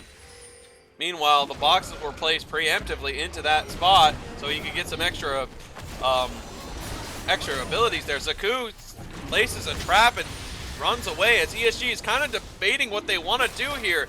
They kind of realize they didn't get what they wanted and are now beginning to move back as Jace is pressuring his advantage against Meltrix at the top side here. Ari goes in here. The ults are starting to miss their targets here, and JB the Kid is on the run. He gets some extra damage as Zaku is almost down, but Springfield's almost down, but so are the rest of the other members. It has resetted. It looks like the opportunity to take it, though, seems to be gone, as it looks like it'll be another extra tower on top of that. Yeah, and while all that was happening, Maltix losing a trade in the top lane, being forced to back, and Rhynuker just punishing him by taking a tower again. ESG's going to have to do something about Rhynuker at some point. I know they wanted to get a fight going on there, but ended up losing the dragon and the tower for it, so didn't quite work out the way they wanted it to. Indeed. Well, right now we're looking at Sivian versus Springfield. This is kind of like a very equal matchup between these two. You know, it's only like a slight difference between these two's playing ability. They're just like neck and neck at every point in this game. they can't seem to get the kill on the other target, and neither side really wants to. They just give a lot of respect to each other and just don't seem to want to ever make any big risk plays to try to take out the other person. I think, yeah, and I hardly think that Springfield's farm lead is going to grow much anymore now that Sivian's got his ultimate, and it's a rank 2 ultimate now as well, so I doubt that farm lead's going to change much. Reinuker, it's got a clear upper hand against this Renekton, so he doesn't feel any worry whatsoever, at least unless there's going to be a little bit of a Zac action going on. One thing to note, though, is both of these top laners fall off into the late game a little bit. Jace a massive mid-game power spike, Renekton, of course, having the early game power spike. But the thing is, with Renekton, if you go full tank when you're behind, you can still be useful in the late game. So they might want to look to just have Maltix do that. Of course, it looks like he's going for the Black Cleaver first, though. I would probably turn that into a Titanic Hydra. I don't think I would go for Ravenous. Usually not a good choice on Renekton to begin with, but definitely not when you're behind. I would probably get a Sunfire Cape before I even finished that, to be honest. Agreed, but at the same time, Emma Sames keeping up is now got a small lead on Ashe, which is probably going to change pretty soon. Emma Same absolutely needs to keep his farm high because he's one of the best late games that Ænima United really needs to work out for him. Ænima needs to prevent himself from dying and make himself have either some kills or get himself anything, and I mean anything, when it comes to kills. Lots of damage from Reinuker going on to Maltix in the top lane. Maltix is just going to have to slice his way out of there. No dice. Didn't go through an enemy. So, just slice.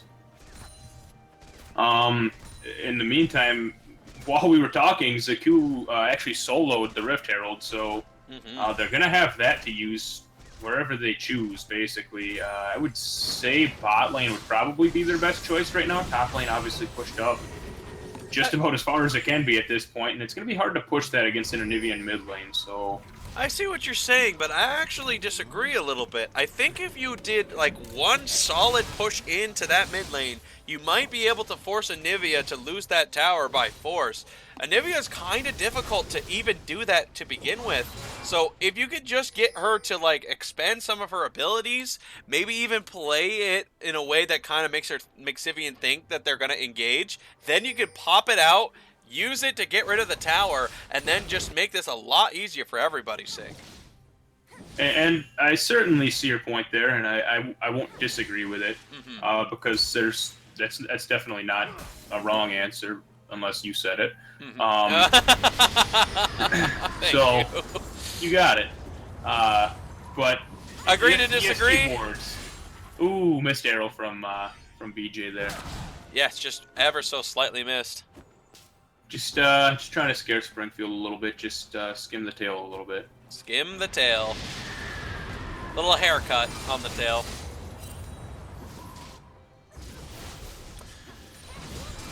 Hey, now Ari's a girl. That girls spend a lot of money on those haircuts. Yeah, That's true. a lot of money. That's a lot of money that was just saved. I don't know. I feel like that's a natural look, to be honest. She is a kind of a magical fox creature, so I think that's kind of like mostly magic. I would say maybe. I don't know. She's kind of a mage. Does he win this? I think he might have convinced. Wow, that was kind of a weird interaction Zaku had there. I think he just wanted to convince Maltrix to just bolt and run for it. I think Maltrix knew something was up there, but of course Shaco being invisible didn't know exactly where he was, and then as soon as he saw him, nothing really happened. They both looked at each other for a second. He was like, I'm out of here. You know, I just realized Barbie has the SKT Nami skin. Yeah, I do. I like that skin. Ooh, good catch out here. Ooh, Zaku gambled away his life there. And that's going to be unfortunate for him. ESG finally getting a little bit of return for all the counter jungling. He's got a hand on Springfield. Springfield dashes over to the other side of the wall to prevent any big play. Ultimate now down on Ari. what's the next stage here? I'd probably say attempt to engage, and here it is. They got themselves a nice rat to go with their frozen dinner as they get rid of Ænima Same on the catch. BJ's so terrifying right now, but of course, we've got Reinuker using that Rift Herald up in the top lane. He's going to try and get an inhib tower down with this, and Maltic's not going to be able to do much to counteract it. He's already pretty far behind. We're going to have Sivian going back. I would imagine he's going up there to help with that. Right, and Anivia's really a good person to be at this stage. It's going to be falling into ESG's hands, which is exactly what they wanted to get out of that. So, unfortunately for Ænima United, they had quite an upper hand, I would say, in that situation, but didn't have Twitch with them, so they could not really control the Drake, unfortunately. Yeah, and it was a good catch by ESG on it and allowed them to get the Drake in the end. I think Reinuker, I didn't check the timer on the Rift Herald, but might have been running a little bit short on the time to use it and just decided to use it in top. I would have probably used it in either of the other two lanes that aren't pushed out quite as far yet. Mid tower at this point is basically one hit away with that Rift Herald, so could have guaranteed it there if he grouped and used it maybe a little bit earlier, but very possible that he's running out of time. I didn't check ahead of time. Well, it means they don't get a damage boost, but ESG does, and that's really valuable for them. Especially Sivian, with the Anivia, if they can get into the late game, any damage boost they can get on top of the already high damage on an Anivia is going to be very, very scary. Of course, BJ, very fed right now, 5-1 on the Ashe, has a Blade of the Ruin King, has a Ruin's Hurricane. He doesn't show any signs of stopping. Clearly not. Clearly not. And ESG, I'd like to note, doing a good job of playing around him. On the other hand, Reinuker kind of doing his own thing up there, bullying Maltix quite a bit, but it seems like Maltix has gotten beefy enough to put up with it a little bit for now. Zaku is going to let his clone die here as he clears out the entire top wave that most definitely would have been the tower falling. But it looks like Zaku has got him gambled a little too hard there. He does barely survive it, and that's going to be the death of Maltrix as he gets just a little too greedy for that one.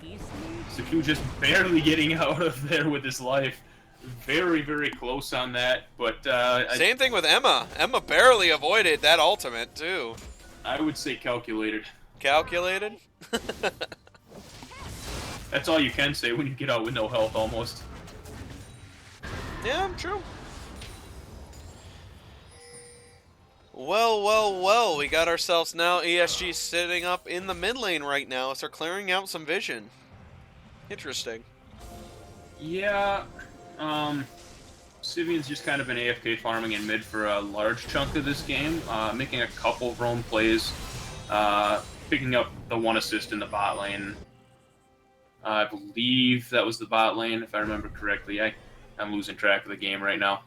Well, now Zaku has finally appeared right in front of their eyes here as he realized that was a huge ambush. Thank goodness for his invisibility. And great bubble by Barbie to just stop any engage that was about to happen. Go figure, the control wards no longer reveal invisible champions. Therefore, Shaco there, I should say, sorry, has complete invisibility, and there's no possible way anybody can see him. The only way you'll be able to see him is some small status effects, which would happen as he moves across an enemy champion. So he's only like a little blue shadow. So it's difficult to follow and read, really, especially in the middle of a heated combat. Right, it's pretty hard to tell in the middle of a fight, but when you're in a 1v1 situation, it is kind of nice. Sivian lost his passive here, but finally the friends show up for him, and he will not go down here. It looks like a fight that's about to break out here. It looks like Zaku's in a bad spot, but that would be his clone that's actually having a bad situation here. They know that's a clone too, and Twitch is pushing their way through with that ultimate damage. They're chasing back in. Reinuker gets CC'd. It looks like Meltrick is going to throw himself in there. He's way too squishy for that kind of fight. Reinuker is completely overwhelming them, but here comes Emma Same. It's going to be some charming, some CC, and some big damage. The wall has completely cut off the fighting for a 1v1-to-1 trade top. Yeah, and it looked like it was really going to start going into Ænimaa's favor there, but a great wall from Sivian to block off the rest of the damage that could have come through. Yeah, see, this is... Oh, never mind. It looks like before I even say anything, here comes Springfield. He's going to go ahead and get caught because of what just happened there. And it is going to now be Sivian back in control of this mid lane again. Yeah, see, this is what I was trying to refer to earlier, of why you try to send, like, the big old Rift Herald at mid tower. They would have already had it at this point. And now Sivian is able to protect this mid tower almost effortlessly at this stage. This is my argument anyway. I think they should have done that. I feel with the right warding coverage, ESG could have seen it coming though and cleared it before it had much of a chance to do much. But as the situation sits right now, this tower could have easily been gone by now if they'd gone that route. Yes. Mm-hmm. Of course, though, this is my speculation. So. It's 100. It's like biased entirely. It's like, this is my opinion. This isn't statistically what it would be the most correct decision to do in this environment. It is entirely me with saying what I wanted to say here. It looks like Clumsy has joined into the chat as well, saying ESG in 2017. Lol. I don't know what he's trying to say there. I guess I'm not really. Oh, because he figured out what ESG stood for last week, I think. Oh, he did. Yeah. Yep. So I figured it out myself here. So. Yeah, you were pretty tilted from that. I was. I was, definitely. As I should be. Zaku is creating a wall of protection through his toy, trying to get some extra ground here for ESG to struggle to proceed on. Zach goes in, he gets one, and does not get any more as they immediately run out of there. Yeah, oh my goodness! While this is going on... Yeah, right over there! I can't believe it! I didn't even look at the map! It's actually Reinuker on the split push! ESG is completely unaware of this! Finally, Renekton gets back there. Lane, yeah. Yeah, Reinuker, just nobody can really deal with him 1v1 right now, so... The ESG's trying to line up and force a fight, but he just kind of sits in the side lane and keeps pushing. Fred Fredersen, you are correct. Renekton was a first pick. Jace was the follow-up pick after that when they found out what the top laner was. Anyway, it's going to be a quick kill by Anivia here. I believe Jace was picked first, actually. I can't remember now. Yeah, we'll have to check the highlight later. I'm pretty sure it's the other way around. I'm pretty sure. Oh, big damage by Sivian. He melts through the targets here. The CC is landing here, and Meltrix has got the upper hand. Barbie goes down on top of that. It's a 4-2 trade, and ESG has swung their advantage back into their hands. Yeah, we're starting to see a late game Anivia start to kick in here, and you know what we're also seeing? 3 mountain drakes. 3 of them. 3 big old mountain drakes, and this means that I believe Twitch can now solo the Baron, probably at level 15. He certainly should be able to at that point. Yeah. Definitely going to be scary once they try and make a Baron happen, and ESG is going to have to keep good ward coverage to make sure that that's not going to happen, because it looks like they're starting to get a little bit of an advantage here. Right, the money-wise is not the case, obviously. Jace has got the upper hand in farm, as well as Shaco has deprived of a lot of farm from Epic Dragon from the early stages, so that's why they've got the slight upper hand here. But Epic Dragon sitting at 2-0 and 6 to make up for it. No kills onto Shaco, so they do sit relatively even in gold still. Just Epic Dragon just deciding to find gold somewhere else. If Shaco's gonna camp me, I'm gonna go get some kills and assists, I guess. Right. It looks like ESG is now slowly getting back to equal in money-wise, thanks to what has happened in the last team fight for the trade situation. They have the kill lead, but they do not have the money lead. I wonder if they know this going into this. It's 40,000, 47 to 48 difference between the two. As we take a look at the money charts right now, it's clearly obvious Jace is so far out in front with 11, already at the 5-digit number. Anyway, never mind about that. He's going to get engaged on, and so is the rest of the teammates here. CC has landed. It's going to be some extra engage on the return, as well as Barbie. Oh my goodness, Sivian stood inside the ultimate. Zaku has ambushed and assassinated the Braum here, and will not survive after the fact as the smite goes to get rid of that ultimate. Wow. He assassinated Braum. That was Zaku died almost as quickly as he got the kill, though. Oh yeah, he did. But it's at the cost of a support, though, too. And actually, they actually lost Springfield as well. So bubble in. Damage by Rhynuker. Does get some enough to get him off the tower here, but Rhynuker, I don't think can engage here. Epic Dragon still has his ultimate, so if he does engage, he can feel free to tower dive and pull him back into Sivian. And VJ. And Multix, four up on them, on ESG still. They should just be able to take this tower here. A little bit risky for Ænima to stay and try to defend this. Indeed, it's going to be the tower falling, as it looks like finally the mid lane battle between Sivian and Springfield has finally come to an abrupt end. And surprise, surprise, the one with the most Mountain Drakes did not get the tower first. Huh. Yeah, it's a little hard to push in on that with an Anivia there, though. It's hard to get any tower damage at all when, well, when that yeah, there right you go, yeah, my goodness. Right there. Now they can't push in at all. Wow. No, very little you can do against an Anivia in terms of sieging up a tower that he's sitting at, so... Yep, and he refuses to move. Even when Jace has gotten himself a inhib tower, he refuses to leave that mid lane.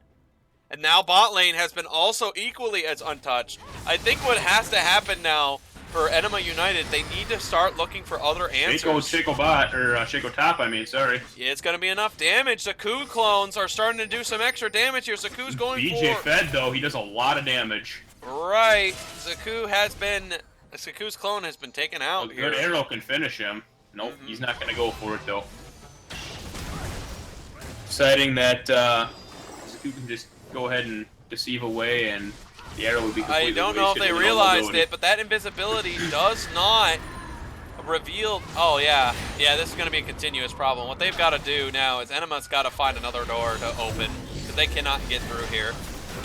Anyway, Barbie gets caught out because of what has happened on the engage here, and ESG has taken the lead in and taken the lead in money. Yeah, just ever so slightly. Ooh, they see him. And use his clone. Use his clone. You mean snack him into his own clone? Yeah. I think we saw that earlier, actually. Meltrix tries to get the burst, does cut through, but doesn't get the kill. Yes. Rhynuker does get some good damage onto Ash, takes him out of the fight here. Rhynuker is now on the run here, and both the damage is starting to come through, and it looks like the tanky CC has finally is now working against. Oh my goodness, Sivian's damage is off the charts right now. Oh, it's a tie! Is what I would have said if Sivian didn't have his passive. He lives! Wow, that was a forced tie here that really went into the benefit of ESG. Sivian very confident in his Anivia. I know he always has been, but certainly showing that he can live up to his confidence too here. So sitting 8-0 and 5 on it. He's got the Rod of Ages fully stacked up. He has the Seraph's Embrace. And he has a Leandra's now, too. Not that they really have any tankiness, but that's just a lot of damage. I mean, we saw the damage he put out. Yeah, you can just watch it right there. It's just, Elder Drake is just about to go right into their hands here. So, 3 Mountain Drakes, and yet they still, because of Anivia, cannot shove in that mid side. They need to find themselves another way to push. It's clear the wall of Anivia has prevented any opportunity from a mid shove, so they've got to do something different. Yeah, that tower's had less than a quarter health for probably 10 to 15 minutes at this point, and they just haven't gotten much off of it since. So I mean, you got Rhinoker pushing off in the side lanes, but Multix is starting to get tanky enough to where he's not going to get bursted down quite as easily anymore. Every now and then, just maybe a misplay here and there from Ænima and ESG capitalizing very well with these fights. Great positioning from Sivian, and they're going to be going for a Baron now, it looks like. The ESG has revealed the fact that they want to do this, but can take this just as quickly, if not more quickly than... Great arrow. Yep, that'll stop. Great arrow from BJ to stop any chance of a smite steal. Yeah, oh my goodness, that tower is falling very quickly. That was only like 10 autos, and that was gone. Rhinoker had managed to make that work well. But once again, panic shots! Panic shots as he's running away. He realizes that Renekton has overwhelmed him, and down he goes. And that is an Elder Drake right there. Whoa, Rhinoker. We saw Multix with really no chance in a lot of those trades, but that Elder Drake. Wow, Rhinoker, I don't think has ever felt quite like fear, quite like that before. As Maltrix has went from prey to predator onto Rhinoker, as he had the misfortune of dying there. Yeah, he's certainly not in this game. He hasn't felt that fear yet. He's been pretty hard to beat in these trades up until this point. Now it looks like Multix was kind of getting sick of getting bullied around. Oh yeah, I mean I would too, really. That's one of the best feelings I would ever have about beating a top laner. That exact thing. When they beat you to the point where there's a certain point where you can't really, you're not supposed to win. That's like the best feeling in my opinion. Just to win like that. Oh my goodness, it looks like ESG was winning, but actually are losing now. It's gonna be a Charmed Ash, so the GA procs. Oh wait, I thought they were winning. What just happened? What just happened? I think they overstayed their welcome just a little bit there. What? What do you mean they overstayed their welcome? They had the upper hand. What happened? They did, but they tried to push it a little bit too hard with the tower dive. They didn't have a super strong advantage. They did have the Baron. I would have just sat back and let the Baron do its work. Oh, Anivia flapping her wings as fast as she can, but that mid tower is finally going to go down. She tried to protect that mid tower like her own egg passive, but it didn't work. Oh my goodness, this tower is very easy to take down. Oh my! Why does that keep happening? Why does that keep happening? That happened to Springfield earlier. This just happened. That was almost a one-shot. Oh my god! How is this happening? That frostbite and Nevia's gonna do the extra damage when they're Sivian, the deceptive damage dealer of France. The France deceptive damage. That's just not right. That ain't right. That's like Zaku was completely caught off guard. He thought he wasn't in it, and when he finally stepped in it, he couldn't leave. Now, let me tell you something, ladies and gentlemen. That's why I don't play AD carry right there. That the reason? That's exactly why. I mean, outside of my poor positioning and that sort of thing. But I gotta know how much damage Sivian does right now. I am dyingly curious. He does over 807. He does 871 AP damage. Oh, that ability alone. My goodness, he's gonna melt targets so easily now. That's. I mean, we just saw it onto Emisame, just basically disappearing. Indeed. Can ESG come out on top here? I think they're certainly in a position to do so. They're gonna have to be careful about Shaco assassinating Sivian right here. They got a good catch on. They're gonna go for BJ instead. It's gonna be Sivian going to lose a lot of his health bar here. He doesn't want to drop the passive here, but Zaku is in the back line just for that reason. Oh here comes BJ with the rescue play. It's going to be him saving his own mid laner. At the same time, it looks like the rest of the team is finally getting a hold of the situation here. Emisame is now the only one in front and does go down here. That would be a 4-for-1, and it looks like ESG can win the game here. Yeah, Epic Sax Guys Group Gaming is not done yet. They're moving into position to take the tower. They're gonna get it too! They're gonna grab the next one! Barbie can't do anything about it! And that's going to be the game here going to ESG. Excellent play of that game.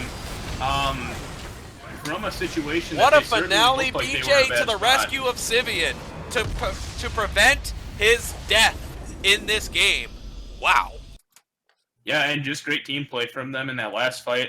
I mean, nice job keeping their composure. Credit to Maltix for not hopefully going too on tilt. It certainly didn't look like he was too tilted. He came back and ended up getting tanky enough to at least defend his lane after a little bit there, after falling behind pretty badly early. The damage charts don't lie here, and Ænima United had the superior damage on every lane. Every lane had the better damage than ESG, but ESG still won. Is it actually better damage, though, when the Ænima can one-shot the target of her choice, though? I see your argument and raise you a you are correct. It's a little bit deceiving. It's the same thing when because I play Gangplank. Like I never end up with the top damage, but I land a barrel on an AD carry and they disappear. So if you can get to the late game, the damage chart doesn't necessarily matter on some of these champions, and of course Ænima being one of those where. And it looks you like land a stun. and it looks like we're going to a game 3 here, which, as everyone statistically knows about me, I do not play well with game 3 games. It's where I'm at my worst, and hopefully that is not the case for both ESG and Ænima United. I'm at my worst at this stage of the game, because that's when it's at the most epic and at the most dire for every team here. And speaking of dire, I think Sivian has a lot to thank from his team, but especially BJ in that last fight. Zaku had him dead to rights, but to the rescue, BJ flash ults Zaku to prevent him from having any opportunity, allowing Sivian the time to get his stun off to make sure that would be a kill. Still, wow. Absolutely wow. I think... Yeah. Yeah. Basically, I mean, BJ and JV, great job getting ahead in the early game in bot lane. Sivian just kind of did his thing, sat back and AFK farmed for most of that game, and I mean, we saw that we saw that benefit when we got to the late game. Epic Dragon, great ganks, pretty much throughout the game. Great engages, and in fact, a couple situations that looked like were completely lost for ESG. Epic Dragon turned around with some nice slingshots back in to get a good stun off and secure a couple more kills. Maltix, rough early game, got tanky enough to survive, as I mentioned before. He didn't give up in that lane, and that was, I mean, important in terms of just being sure that he didn't give up any more. I mean, he put a Band-Aid on it, basically. Mm-hmm. That's on the other hand, Reinuker, that's all you need sometimes. tape an aspirin to it and you're good. Yeah, tape an aspirin to it. On the other hand, Reinuker, excellent job in the top lane, gaining the advantage. Did fall off going into the late game, as I had mentioned earlier. Jace, of course, great power spike into the mid game, but once Maltix got tanky enough, he couldn't one-shot him anymore and force him out of lane. Zaku, I made some good plays, made some iffy plays. I liked him a lot better on the Amumu. I would assume ESG maybe bans that out again. Springfield landing some good charms as always. Getting a little bit too far forward and not respecting Epic Dragon's engage range a couple times. And the bot lane, just overall, between Emma Same and Barbie's Naughty, showed some great things at times, but overall just kind of fell behind in that lane. Certainly farmed evenly, but you had BJ got really fed. Right, and unfortunately for Barbie, it just didn't really work out for what she had in mind here. Like, in the end, apparently she went with a Aegis of the Legion and a Locket of the Solari, so apparently was planning on doing, like, a couple of builds off of that, but I feel it probably would have been a little bit more effective and efficient to have gone something a little bit different. But because of the lack of resources got to Barbie, thanks to the lack of controlled killed environments and a lot of lack of like money value that Barbie was able to get. It was just kind of like supporting wise, Barbie could not do enough to help out the team because Barbie never got enough money, never got enough situations to go in Barbie's favor. So in the end, Barbie was kind of like, I don't want to say it's her fault because it really isn't. It's just in a team fight, you need everybody to be at their best, and Barbie couldn't get to her best. So that was sadly one of the reasons why things didn't really work out for him in that last team fight, I'd say.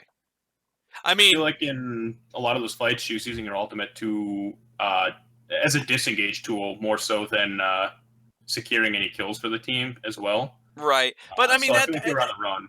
Right, in that regard, it's kind of like a little hit or miss, but right, I see what you're saying. Yeah.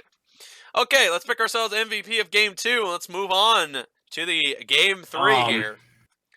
Is there a lot of debate on this one here either? Epic Dragon, great engages. We went over that. But Scythian did exactly what he had to do by just farming, and you can see a 13-0-5. He definitely played it well. You know, the saying, stick to your guns, literally could not be any more correct for Scythian. If the Alamo had Scythian in it, it would be the greatest military stand of all time in American history if Scythian was a part of that revolution at the Alamo. But unfortunately, Scythian wasn't there for that, so it is what it is. Sorry, Davy Crockett. It's really unfortunate for you that you didn't have yourself a Scythian or an Anivia for that matter. Yeah, I agree. For us, Scythian held out. So. A lot of mistakes came from a lot of mistakes are capitalized because of Scythian. So yeah, he gets MVP. Yep, no argument from me.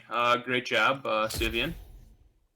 Looks like we're going to be getting into a Game 3 here. I'll go ahead and get myself all situated and ready like I have in the past before. While that does happen, we'll go ahead and drop another advertisement situation for the audience at home. This is nothing too big. It's going to be a repeat of what happened when I said earlier, but you get the general idea. It is important to make sure everybody is fully aware of what's going on our Friday for the Gathering of Warriors event. So you got to make sure you know when you leave here today to 100% make sure that people are aware of what's going on. So let me go ahead and get this set up and ready, get everybody into the lobby. Let's get this stuff underway, and I'll go into advertisement as well as take my break like I did last time. So, this being said here, what an impressive stand by both teams here as ESG overpowered, Game 1 overpowered their opponent, sorry, not ESG. Ænima United overpowered ESG, is what I meant to say. In Game 1, they tried to repeat that with Game 2, but Guardian Gaming had the better late game comp and just stuck to their guns and came out on top. So Game 3 is going to be the deciding factor here. So let's get on to our next topic here, some advertising. Just another friendly reminder, Fridge does have a Twitch channel. Please give a good old follow for my sake, because I like this guy. I like his commentary. I'd love to watch this guy do his stuff. Thank you, I appreciate it. So give us a good old reminder on that Twitch TV / what? Yeah, it's twitch.tv/fridge8, and that's fridge with a 1 instead of an I, so FR1DGE8. Again, I play pretty much everything, and actually, now that I have the sub button, I want to give a shout out here because I have some sub emotes that a good buddy of mine. Well, he's Lee Sin, but he changed his name to C Lin. And he's been doing my emotes now on there, so I should have those up shortly. SEELIN, Seelin. Yeah, and then just the other day he added in parentheses Inigo Monatoy or something like that. I don't know, whatever. So, but definitely he's doing a great job on it. I'm pretty excited to get those out because they look really good. Fridge, move over to the spectators if you don't mind. I wanted to play this game, actually. You're gonna play for ESG? Might as well. Yeah, I mean, I have before. you gotta if they're okay with it, they can always use you, man. That'd be fun. Although Meltrix probably won't like to hear that. I'm sure he'd love to have a break. Meltix loves me. Yeah, okay, good. So let's get into my part of the advertisement, and then let's get back to the break. So, once again, just a friendly reminder, on Friday there's going to be at 6 p.m. a Gathering of Warriors event, me versus Fred Fredersen in a comp battle. I hope everybody can come around for that matchup. I would love to have some newcomers and some free agents on my team. I'll do whatever I can to help you guys out to try to win against Fred and his clearly superior strategical strategies. I'm going to be playing as the underdog for sure, so I'm going to do everything I can to win. Why do you say that? Well, Fred is a higher elo than I have. He's also played longer than I have. And he also watches the same off-meta YouTuber that I have as well. So he basically has quite a lot of crazy... He's a crazy guy. He's a crazy fun man. He's been through a lot in his life, and I really like him and respect him for that. Okay, so it'll be me versus him, and he does have the upper hand. So root for me and see if we can go ahead and get ourselves a win for Army Overlord as I take on Fred Fredersen at Friday, 6 p.m. I'm going to go ahead and get myself a... No, you are not. The way it looks, we're going right into the champ select. No break for you. I think we actually have to tell them to back out, actually. I actually need that break. It kind of needs it. All right. If throw you the don't, music on and... yes, if you don't mind, please go into... We'll take a short break here. Thank you very much. I kind of need it. You know, I want to pace myself. I want to be in a good mood, so on and so forth, that kind of thing. You get the idea. So I'll be back when I get back. We will both be right back. Indeed we will. Enjoy some of good old-fashioned Tekken 5 music. I hope you guys enjoy. Be back when I'm back.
Okay, I have returned, ladies and gentlemen. I'm waiting to see if Fridge has also returned as well.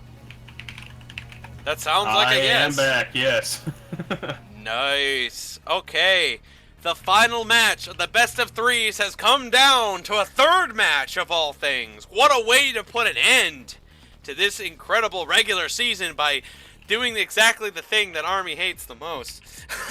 Going to a game 3, huh? This is what you've been training for all this time. It isn't actually. I'm training for playoffs. You're training for the best of ones. Exactly. Trying to shorten it as much as possible. Yes. Okay. Well, here we are. This is the finals. This is the best of the best. You can't ask for anything more than this, ladies and gentlemen. This is where games are going to be determined, and the best of the final 3 is going to be known today. Can Epic Sax Guy Gaming come out on top, and will we be listening to the hour-long version of that song I don't like? Or will Ænima United hold themselves together as they get themselves a win to take and confirm the 3rd place position? We will find out, ladies and gentlemen, as soon as we get the word that both teams are ready.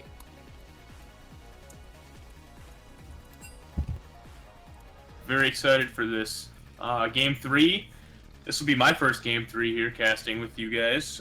So ESG reverse sweep. Well, it's not a best of 5, so technically yes, it's a reverse sweep if that happens, but if it happens. So, right now, looking at things at this stage, this is the last regular season best of 3. What do you do to win this? Fridge, what do you do top lane to win this? in top lane? Yes. Give me the Gangplank. Give you the Gangplank. What if it gets banned? Well, then we lose the game, I guess. Okay, no faith in your teammates at all. None. I'm the soul carry. I'm liking this epic music because the song that I'm playing right now is called The Finalizer. This is the finals. This is the last stage of Tekken 5, the final boss. So what greater music than the final best of threes being a third match? Could not be more well-crafted, well-made. I hope Manuelris, when he watches this, appreciates this. I know everyone else will definitely like this song, I assume. Yeah, I think in this case they're not gonna let the Anivia come through again. Not a chance in hell at that. Well, no, I'm just mad. I'm assuming we might see Sivian on the Orianna here. I would want to pick that. Well, I see Ahri available. I say Sivian grabs Ahri again.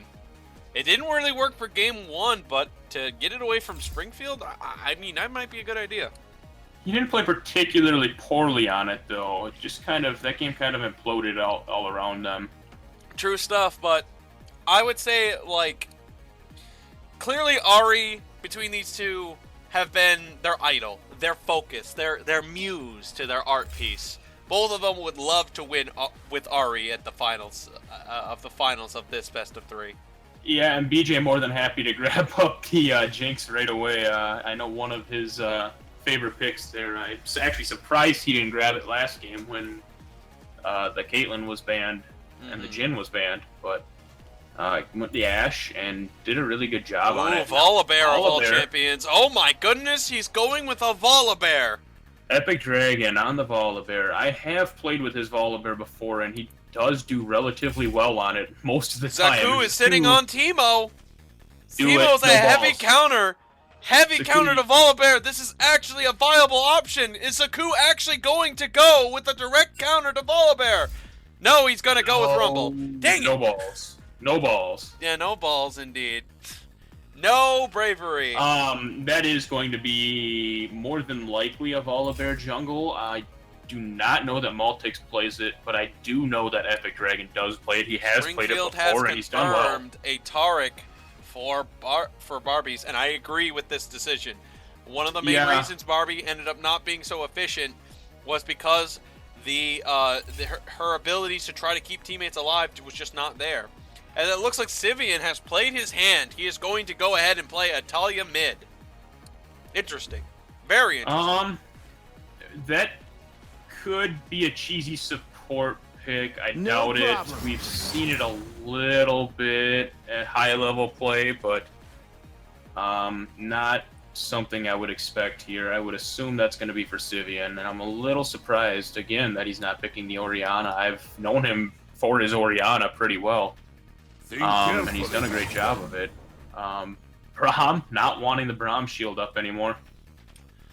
They don't want to give JB any type of advantage that he had in the last time. Definitely trying to throw him off of his game, giving him a support, probably something he does not want. It's very doubtful, but I have seen Volibear support happen before, but I don't think JB is going to want to do it here, considering the fact that they got themselves a Rumble and a Sejuani. It's highly doubtful. Epic Sex Guy Gaming definitely wants to have themselves. You got to say the full name now that you know what it is. Yeah, I've been switching between the two, but yeah. Brian Nuker has this, once again angered the Gnar as they ban him out. Yeah, they saw him play Gnar last weekend, and it must have been good enough for them to not want to play against it here. Maybe they just don't exactly know his champion pool too well, but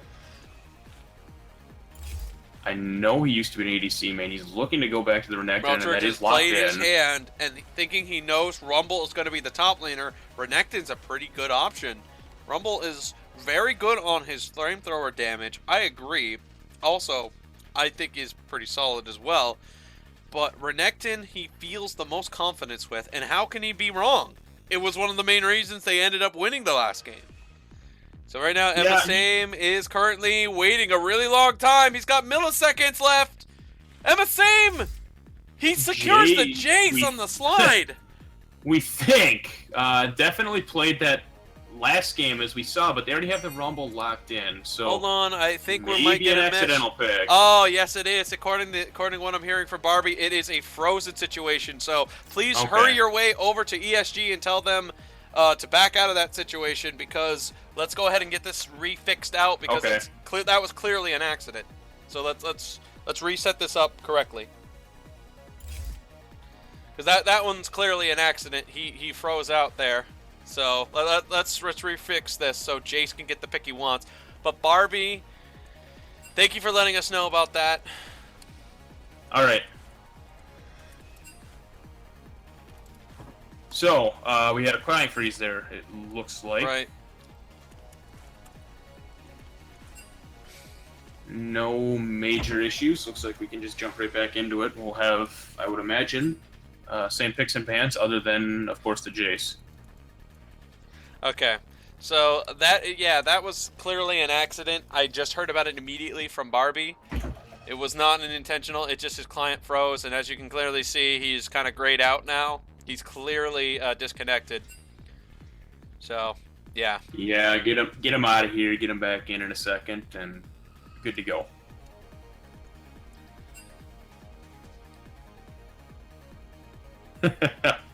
Seen some ESG take my energy, some HamCam hype train even out there. HamCam watching right now, talking highly of Barbie right now as well. So. Right, and Springfield is he's only allowed to make one little minor switch to the situation at hand, and it's going to be his 80 carry. As for Barbie, I think she kind of like had to pick something considering what was about to happen, but I don't know if he's going to go Alistar, but maybe he will. With Ashe, maybe. Very possibly, yes. Yeah. I'm surprised that they didn't pick that earlier, letting that go over to BJ last game. But well, thank goodness for Epic Sax Gaming being completely understanding of the situation at hand here, and can clearly tell that that is a bug that has happened for the 80 carry. We'll definitely make sure to let both sides get themselves resorted out here. Well, that is Looks going like- on. We'll take a look at the audience real quick. There's a lot of hype trains going on here, but it looks like hype trains for Hamcam. He's not even in the game. Why is there... Hamcam's giving himself the hype trains, though. Ooh, because he can't get it anywhere else. Ooh.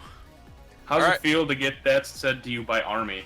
Army told you that. How does that feel? Oh, no, damn it. I Yeah. shall endure. Ouch. So it's And gonna then be the I same. said that it's to gonna be- Army. How does that feel, Army? So it's gonna be the same thing. So it's gonna be the same things. Hesitation.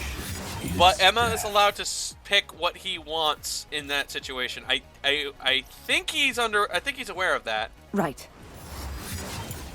Yes, we were. What was it? We were waiting Understood. on still on 80 carry Yeah, he I froze. believe- He froze out. and a mid laner, if I'm not mistaken.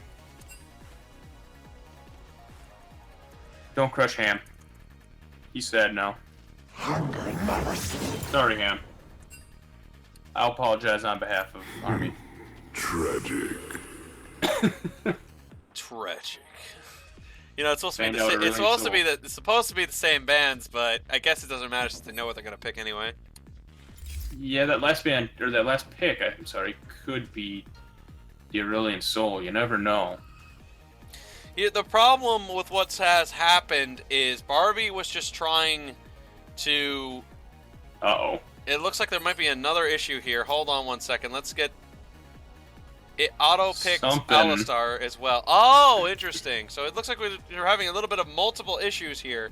So, Fridge, I think we need to go some extracurricular activities to get everything all sorted out here. So I'm going to head over to Ænima United to see what kind of issues that they were having right now. I'm going to go ahead and talk with them about it. Meanwhile, I think we Alright. should go to ESG and ask and tell them Army's heading over to just figure out what's going on with that kind of thing. We'll be right Got it. back, ladies and gentlemen. Will do. Don't avert your eyes from the screen, because it looks pretty nice. My client's pretty nice. Alright, be right back, ladies and gentlemen. While I mute everything else, it won't be long.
Okay.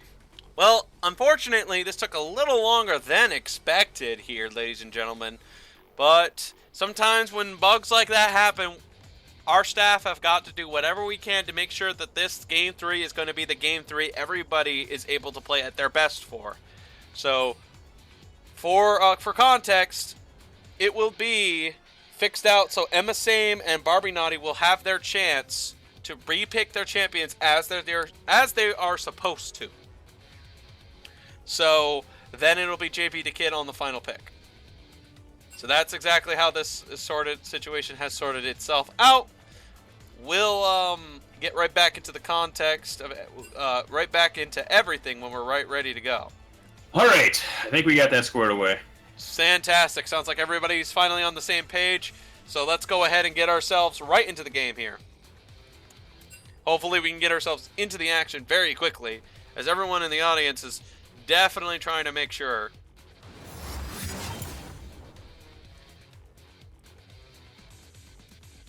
I shall. Alright, back at it again here. Should be same picks and bans. Of course, they were saying they probably meant to just ban this Garner just to blow a ban so they could get through it quickly. Understood. Right. It's okay. As long as they get through it quickly, it's fine. Everybody knows what they were going to pick anyway. They're not going to change out of their decision. The only one that would have been a change was JB to Kid, because they have already had themselves sorted correctly. So it's fine. It's fine. Alright. So... Bye-bye a moo-moo. Okay, so apparently the audience is demanding some entertainment from Army Overlord. Apparently they want me to be tilted. Well, if FXX Gaming wins this, I can guarantee you get some real natural tilt. Guaranteed. Hey, ESG, best way to do this for ESG, just lock in the Nasus last and just let him free farm for about 50, 60 minutes. 1,000 stacks, that ought to do it. I think by 50, you could probably hit 12, 1300 even. Mm-hmm. Not that you need to, but... Noodle fights, everyone pick a tank.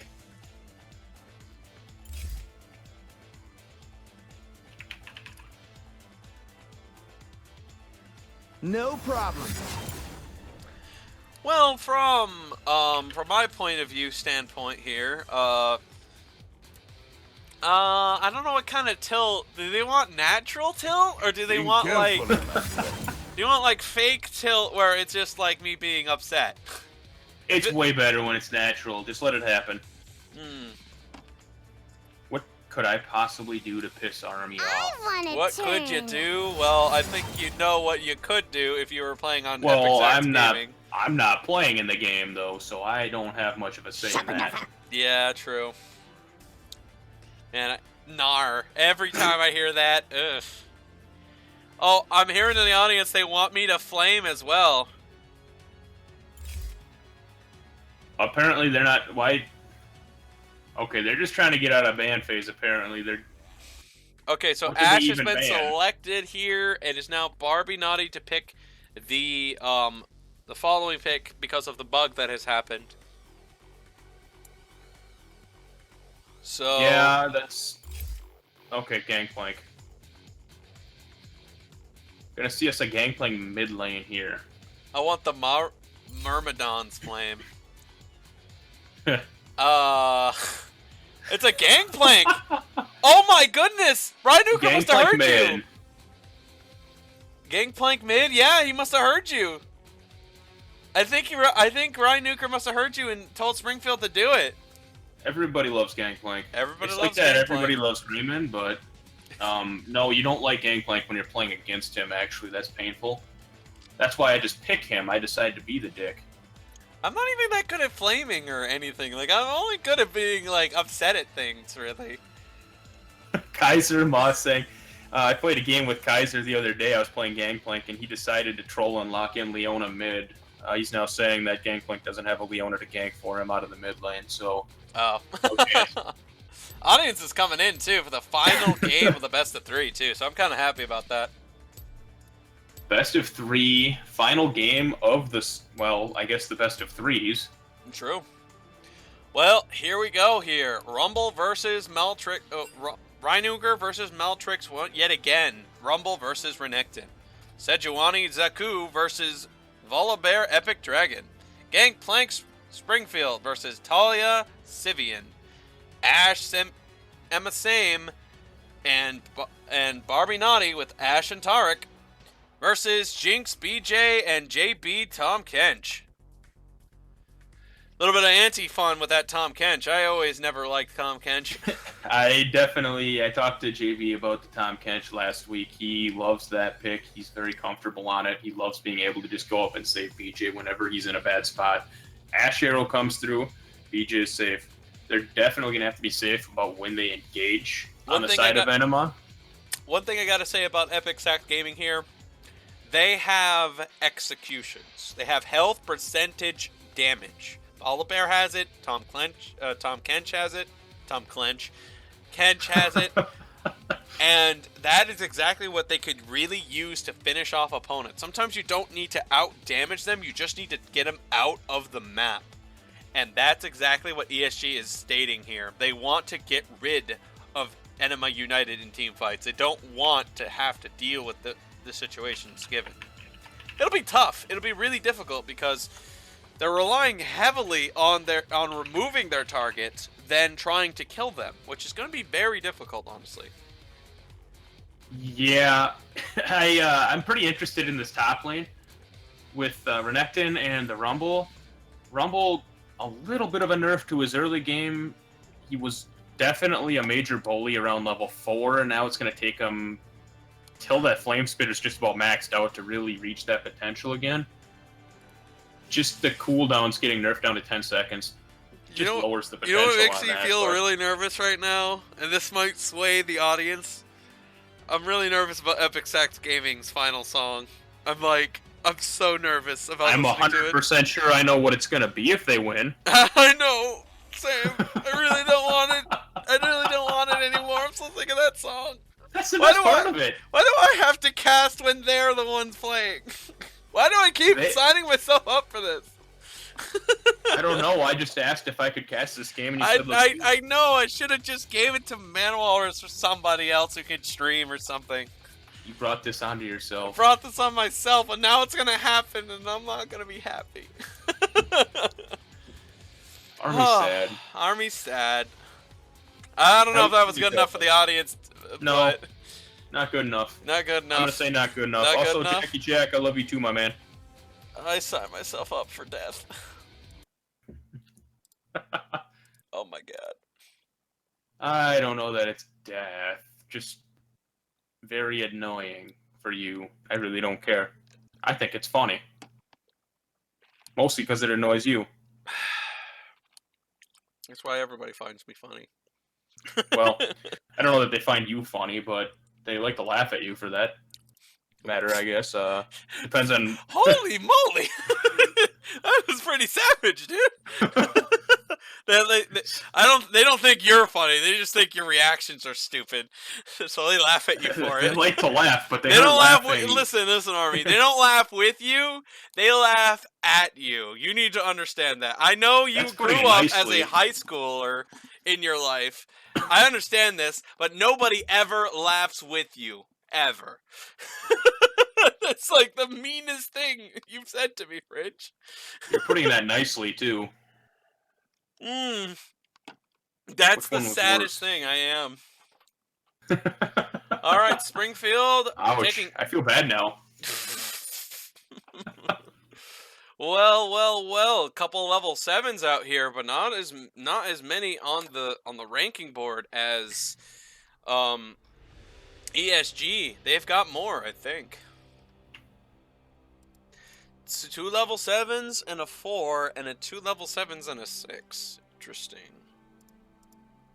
Yeah, it's a level 7 on a Gangplank, though. If he can farm well, that's going to get scary regardless. He's running Exhaust, so a little bit less kill pressure from Sivian. I would imagine he's going to just try to hit that level 6 and roam to bottom and pick up some kills. Maybe just back and then teleport back to lane after it. Oh, did you see that drill and Rhinoker had there? That thing just like... His animation just like got bigger. What the heck? That was crazy. Yeah, that's that skin, dude. Yeah. I used to be a Rumble main. I always liked Sejuani's default skin, but I've always liked Sejuani's Puro skin. That is so adorable. I love the giant Puro thing. That thing is so cute. Like, dang. Like, that's just way too cute to give to a Sejuani that, like, barely anyone ever plays. Yeah, I think behind the pet Gnar, I want a pet Poro. I think I'll just go with a stuffed fellow Puro. That's what I would go for. That's adorable. Yeah.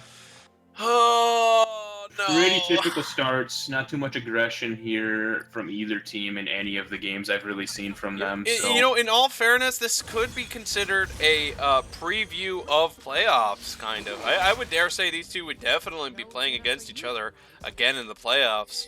I can't say I would be shocked. Yeah. And this might be a preview of what will happen, so both teams are taking this extremely seriously. Neither side wants to lose this matchup. This is 100% all or nothing. One side has to give, but neither side refuses to do so. And at this point, we did mention a best case scenario for ESG is they win here. They'll tie with Ænima for that third place spot, but they'll hold the tiebreaker coming out of the best of threes. You know, here's the sad thing that what has happened. Zaku went from like a rock star in the game 1. He was just completely dominating. He was hitting every engage, every skill shot. He was just making such amazing maneuvers and moves. He was just like a actual rock star out there, just doing an unbelievably awesome job. But then game 2 comes around. He plays Shaco, and he what was it, 1 and 8? Something in that neighborhood. That sounds about right. Yeah, just his Definitely fan base. was a little undesired. Now, I think it's quite clear Orison had left in that environment. I think that's exactly why it ended up happening, to be fair. Yeah, the cheerleader not around anymore. So, allowed to not overperform that game. Well, This there we time he go. finds Looks like himself- Springfield knows about the triple barrel combo and has practiced it as well. So, Yeah, early game, it's just to prove a point. Really doesn't do too much damage, but it says, hey, I can do this, so be careful. We have actually, you mentioned Zaku, game 1 on the Amumu, did really well, playing a pretty similar champion style, at least, in true. this game. Big You're gold going to be engage looking button. to get to the back line and engage. And Big engage, big body at the front. You know, bigger than a Mumu, but he doesn't give extra damage on AP shots. Although, in this regard, you don't really need much of any, because Reinuker's your only AP damage dealer. But I see the situation. I see what they got. yeah, but that is a lot of AP damage that can come out from a Rumble, too, especially if he can land a good ultimate. That equalizer just so devastating in team fights. As we've seen, Reinuker went from a rock star from earlier stages of Game 2 to just completely petrified of Maltrix. As Maltrix actually had the exact opposite of the scenario happen to him in Game 1. It's pretty crazy what a Renekton is capable of. Seems like in the Bronze, Silver, and Gold competitive series, Renekton was like at first a very hit or miss, but now it just seems like he is like extremely like even less underrated. Like he seems to be able to make a lot of great plays at very interesting situations. Epic Dragons going in for the gank at topside here as Reinuker is burning that alligator for his fresh meat. Can Epic Dragon get the extra? Oh boy, that bite did nothing to the heal. I believe, yeah, they burned the flash at almost the exact same time, so basically doing the same amount of damage as the heal, or as the heal healed. Did I say flash or heal? Yeah, I think it was burned flash and heal, but yeah, it was. I think it was a barrier. I think it was a barrier and a heal by Taric. I think. Was it a heal from Ash? Yeah, it was a heal. They did burn both summoner spells down there on MSAM, so... Right, Epic Dragon's in the right spot here. But here comes Sejuani on the counter gank. This is going to be a big fight at bot lane. Let's see what's about to happen here. It's going to be some extra CC landed onto the target here. Sejuani does get the first blood onto its target here. It looks like Jinx has been a little bit extra CC. Zaku's on the run. The damage is starting to get through here. It's one auto attack away. It's not going to be enough. Barbie avoids a lot of the auto attacks long enough to keep his health bar high enough. Ooh, yeah, a lot of damage. And a trade going in the top lane, too. Maltix losing that ever so slightly. But ever so slightly getting away, I should say. He actually lost that pretty decently, and he's going to get engaged out again. Maltrix, ooh! Almost! The last tick almost got him here. It looks like he's misunderstood the flesh that he had burned almost to a crisp. There, that was close. Yeah, that's a crispy gator there. He's going to go back, finish off a phage.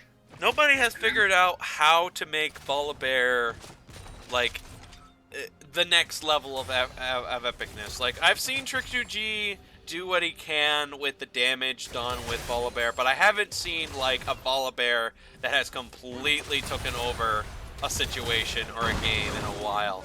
And it's because of the fact that, you know, his damage on his ultimate isn't really that strong or short enough to be, you know, a consistent, viable option.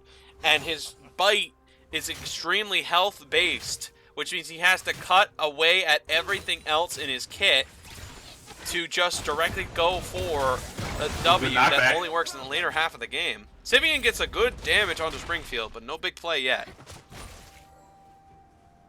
I think Springfield is kind of okay with taking some of these trades in the early game. He's just going to farm up as much as he can anyways and try to get to the late game. So Sivian obviously trying to do his best to not let that happen. CC has landed onto Sivian. Here's a coup on the Good run here. knockback Epic again. Dragon did not think he was going to land that. That would have been a double flip. That could have been a double flip. It was very close. Showing that they could execute that if Epic Dragon would have followed up just a little bit further. But I don't think it would have resulted in a kill there. Just put a little bit of a scare into his eyes, I guess.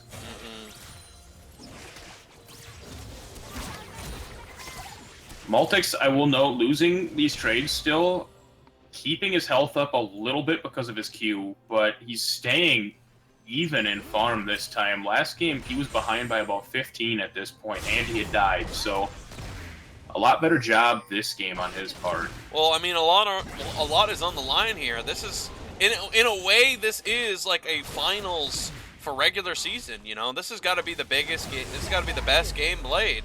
And I'm glad we got ourselves an audience to really enjoy this finals of regular season matchup. And it just happens to be even more perfect that it is a game 3. Yeah, the winner of this game finds himself with the 3rd seed coming out of the best of 3s. ESG would be holding that by the tiebreaker. It would be a tied record, but right, it would be a 1-game advantage for Ænima if they do win this. True, and on the record, you know, it'll look more like I believe. Like, if you want to look at it statistically speaking, they'll be on the card higher because they have themselves 1 win over. You know, they'll look up on there, despite the fact the situation is the way it is.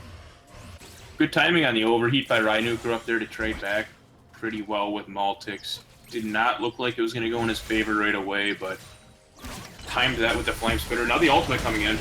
Yeah, there's no chance at all Maltrix had there. Absolutely none. That was a well-coordinated attack, and there was no chance for Maltrix to have any opportunity to avoid it.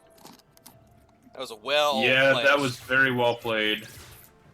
The only downside is I think Rhinoker probably didn't need to use the ultimate there, but to be fair, I mean, there probably isn't going to be another situation where it's going to be absolutely needed, but it's a good kill secure. It's a definitely good kill secure.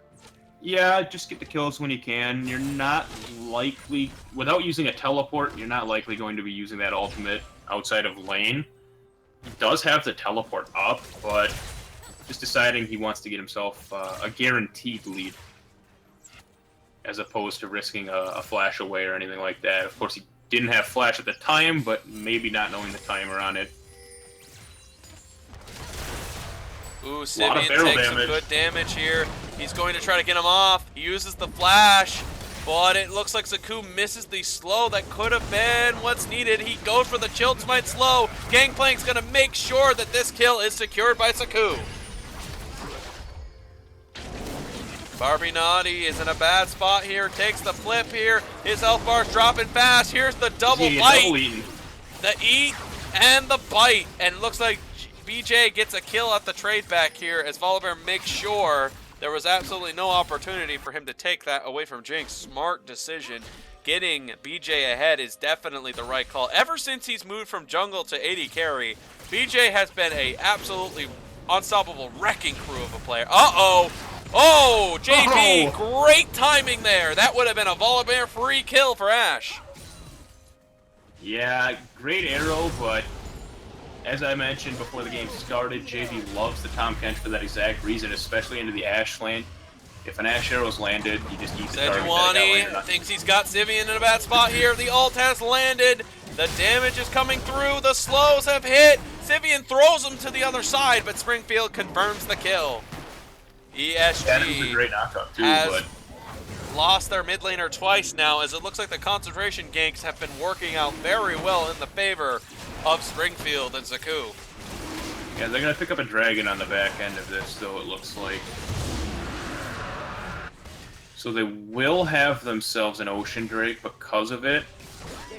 Not the best trade in the world, but they definitely did get something for it, and they didn't lose any towers for it, so it's not the end of the world either.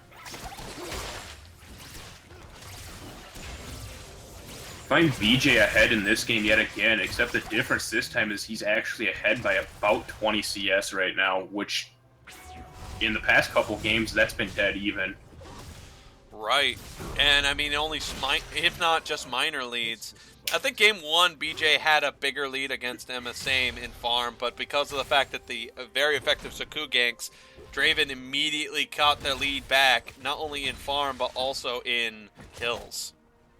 Yeah, and a Draven that had 3 kills at that point in the game just started snowballing way too hard for them to deal with. Now we're looking at a Gangplank in the mid lane that has 1 kill, 1 assist, and 20 farm advantage. Again, I say this, and I've said it a few times now, Ænima United and ESG are just so evenly matched, and it's just one of the most proper matchups to go against each other. They're just so evenly matched between each other. They have so much skill between the both of them, and it is really interesting. Oh my goodness, BJ takes a ton of melting damage here. Rhinuker's on the run as he almost takes out the AD carry.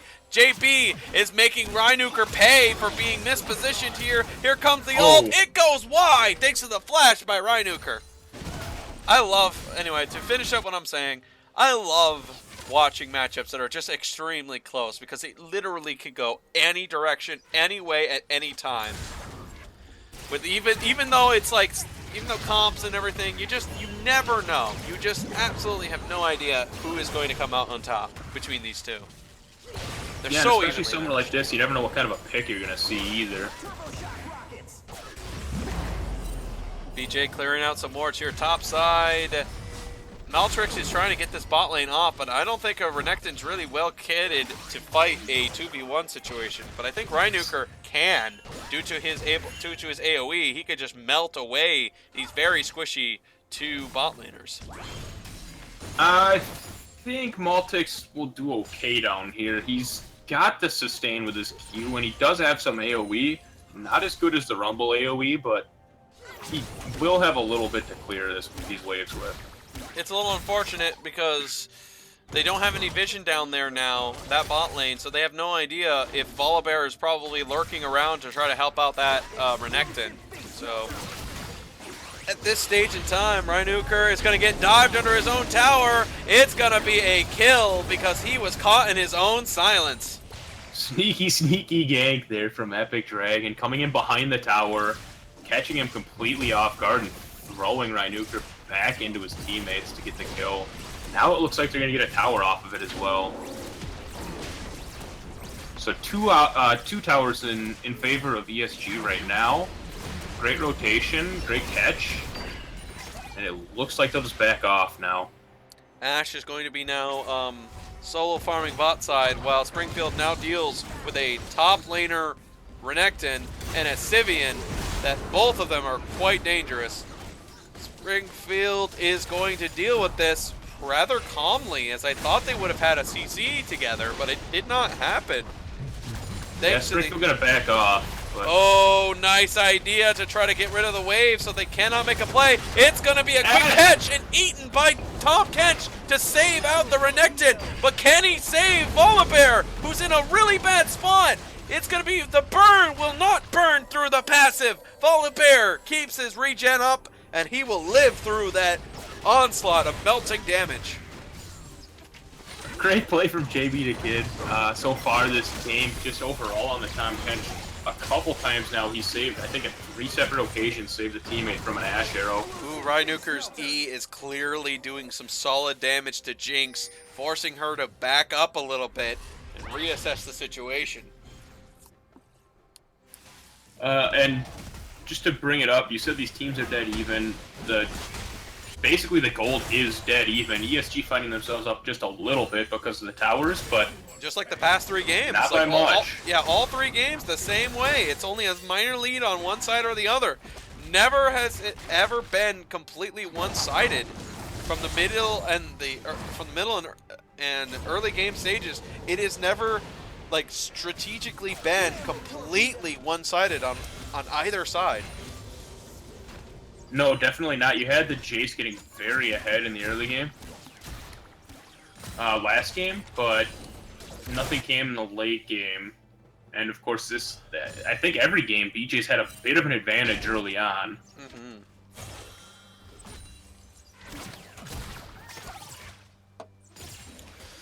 Well, right at this time here, it's the bot lane versus bot lane yet again, as the rotations only managed to get them a top tower. So BJ is just kind of going right back to back to bot lane. Barbie goes for the stun here, but doesn't have a link to Ashe. Interesting decision. Yeah, we see both junglers hovering down there too, looking to not give any information on where they're at, taking out the wards. They don't want anything, any sort of advantage going into this Infernal Dragon. JB the Kid uses his ultimate to position himself mid lane, but no play yet. Looks like that definitely not ward is clearly a ward that will not be there. I think they're onto it, yeah. Yeah, that one didn't fool them at all. Even when he lifted his eyebrows a little bit, didn't work.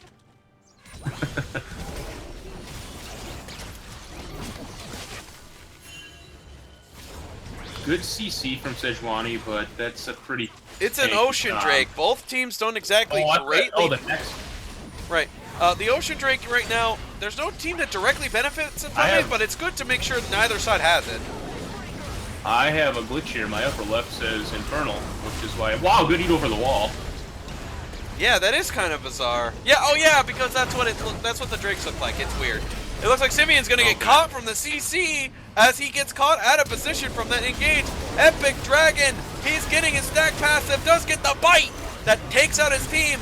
Barbie Naughty does get the ultimate to come off of its ability, but can Springfield finally takes down Maltrix with that massive ability. He gets himself a double kill. BJ trying to stay alive. He manages to get a kill on the trade back. BJ is holding off. He's barely alive. I don't think Ænima United can get to him in time. Saku jumps in at him, and it looks like the W has failed Jinx. Oh no, BJ, you could have killed her. Oh, you would have had Saku there if you went with autos instead of W. Oh, it's so unfortunate. That was almost a really, really epic turnaround from BJ, but... It would have been a miracle and a half. I would have loved it. That would have made the highlight reel for sure if it just... Oh, without a doubt. Yeah, there's no way Man Wallace would have ignored that one. That was almost as epic as Saku's engages earlier in the series. BJ, you blew it, man. Yeah, well, you know. Gonna have to give a good old report to the 80 carry. We don't blame you for it. Because it was a pretty lose-lose situation, it looked like. Yeah, 100%. 100%. There's no way. No way BJ was supposed to live through that. It's a miracle and a half that he didn't. I think Barbie just didn't use the W on Rheinuker, so him getting a kill off of that is a miracle in itself. That should have been that's a guaranteed kill for Rheinuker, and it didn't go into their hands. So BJ getting a kill is exactly what needed to happen, and thank goodness for his sake it did. Yeah, and I think Barbie maybe just got a little overconfident in Rheinuker's damage and ability to sustain that. Yeah. Clearly not paying off, and I doubt that sort of mistake will be made again. Uh-huh.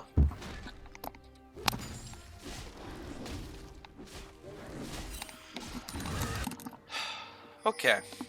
We do have a scary gangplank, though. I just want to make note of that. He has the Triforce and the Yomus. He's up by about 30 CS. Doesn't have the mega crit damage, but he does have the damage spike from the barrels, for sure. It could certainly be terrifying going into the late game if ESG doesn't try to get a big advantage relatively soon. Well, he does have his advantage right now, and it's only going to get later for him because I'm pretty sure ESG has complete intentions to get this game into late for their team. But unfortunately, that's where Volibear kind of falls off a little bit because his damage isn't going to come through. There's the bite. My God. Take him out. He said scales with the health. Yes, it does. There's the health starting to stack up a little bit for him. Oh, yeah, and that's going to get only easier and easier the more health he gets. Barbie is helping out with the siege at mid lane here. Damage is so close, but the tower's not going to fall. Once again, the mighty Sivian holds down the mid lane tower long enough.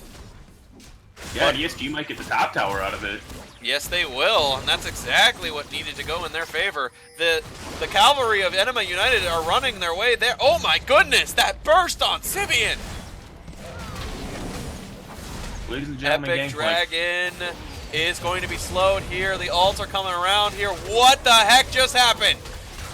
That was a really good combination. I don't know if they coordinated it that way, but they had the stun from the Sejuani, and the Ashe landed the arrow on the other target, locking them both into the Gangplank ult. Indeed. That's going to be a free tower for Springfield. As Sivian could not repeat his 38-minute performance of the defense of the mid tower. I don't think that was happening without that Anivia again, unfortunately for him. Well, it looks like Rumble's going to try to take the top tower, but here comes the bot lane. Reinuker, I don't think he can get out of this. I don't think he can get out of this at all. I think he has to make a defensive stand here. He's going to throw the ult. Yeah, he does get some extra damage on BJ, who's now on the other side of the wall. Can't participate in this fight, but it doesn't seem to matter that much. BJ manages to get 1 Q, and that's all he needed because of how low Reinuker was. That was the right call. There of that invade at top side there. I would have expected an ultimate there, but I guess aggressive and bot. Can MSAIM kite this? He looks like he can. Maltrix has realized, yes, he can kite this, and he's on the run. Whoa, MSAIM, what an impressive kiting ability there to completely catch off Maltrix. Yeah, Maltrix thought he had the burst, did not quite have it. It was some good early damage, but when he had to wait for the cooldowns, MSAIM turned that completely around on him. He realized, maybe I can't quite handle this yet. Yeah, and he made the right call there. If he tried to push it a little further, that might have been MSAIM's kill off the top laner. And MSAIM getting any more kills this game would be really difficult for Volibear and for Renekton, because both of them are tanks, and that's exactly what Ashe eats for dinner. Yeah, and MSAIM got an early Blade of the Rune King on Ashe too, so that's going to cut through all that health pretty easily. But this is Jinx after all. Jinx can fire at a further range than Ashe can, so if BJ can get a good swing at it, he can make a big play happen for sure. Yeah, and he's not exactly a pushover this game either. Looks like Zaku hucks the ultimate. Good flash timing by Sivian to avoid that catastrophic situation.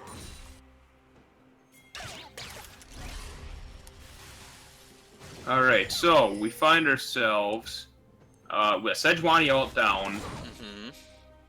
We have Rumble split pushing top, and it looks like BJ and JV are going to go up and try to punish him again for being their solo. He knows something's going on, though, so he's going to back off if he can get out in time. That is, yes, they're not even going to take a check in the bushes either. They had enough time for it, too. They definitely did if they would have checked the bush, but decided to just not worry too much about it, clear the wave, and they're going to come join up with the team again. Alright, well, so far, we're reaching right around the halfway mark for, if we're going to count every game so far, we're about at the halfway mark, I would say, to be fair. I'd say we got at least 40-50 more minutes just for you. Oh my goodness, if this is planned. If this is planned. If you guys talked about this. Why do you think they played Gangplank? Why do you think they played Shaco? They never did it before. They just wanted to purposely make this a 3-game just for Army. Maybe. Very possible. The Smite War, it's going to actually go to Sivian. Yeah, it looks like a fight's about to break out right now, too, but either side doesn't want to pull the trigger. Yes, there's the trigger right now for Rumble, but they didn't get to engage. It's a great equalizer, but there was no way for them to follow up, so it just does a lot of damage, and they all just kind of back off. Yeah, unfortunate too. Rumble, that was the right call for Rumble ult. They just could not make an engage happen. I almost think he might have been better off using it to force them away from the dragon. It would have been an easier smite war for them, I feel. And I mean, we saw Sivian ended up being the one to secure it, so not exactly a great smite from either jungler there. Interesting, they're not going to give... Maybe BJ's coming around the flank? Yep, there we go. I was about to say, yeah, BJ should get this, because Ashe got theirs. Yeah, and BJ's doing quite well himself, so... Right where he needs to be well with himself. I'm kind of surprised about this. I would have assumed Jinx would have, instead of going for the crit build, would have went for more like lifesteal. Because Gangplank's going to do tons of damage. Reinuker's going to melt his health bar. You know, I wouldn't have assumed that he was going to go for a crit style build, but he's definitely going to go for it. Maybe trying to make his rockets more of a powing heavy damage dealer. So BJ can just get rid of the target quickly, but I don't think that's enough. I don't know, I think it's a gambit that shouldn't go for here. He does have the Knight's Vow coming out from Tom Kench, though, too. That'll protect a little bit of it.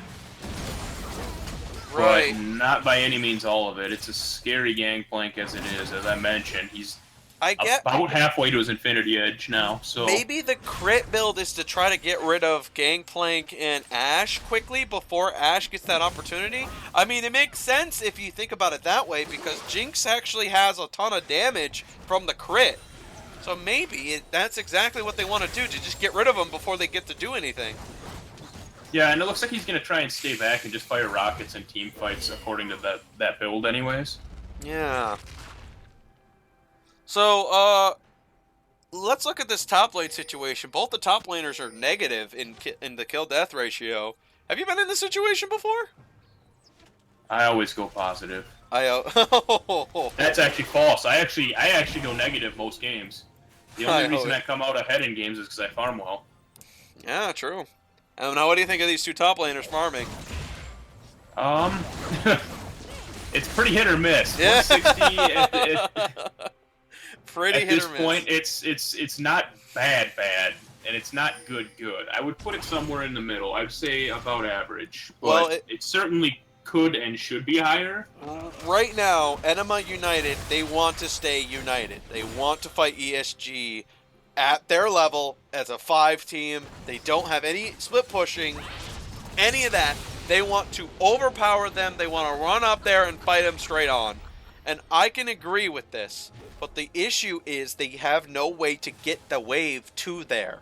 That's the same problem they had with Game 2. They cannot get this wave moving up because Jinx can clear instantly thanks to the crits, thanks to the static shiv. It is way too easy for Jinx to do it at a safe environment. They also don't have the engage to make anything happen. So they're just, at this stage, they're just kind of waiting. And this would most likely mean a 40 or 50 minute game because of all the waiting. Yeah, and they would have the engage with an Ashe arrow, except for the fact that Tom Kench is just going to eat whoever that hits and walk away. So it's really just going to be a wasted ultimate at that point. You got to make them waste that eat.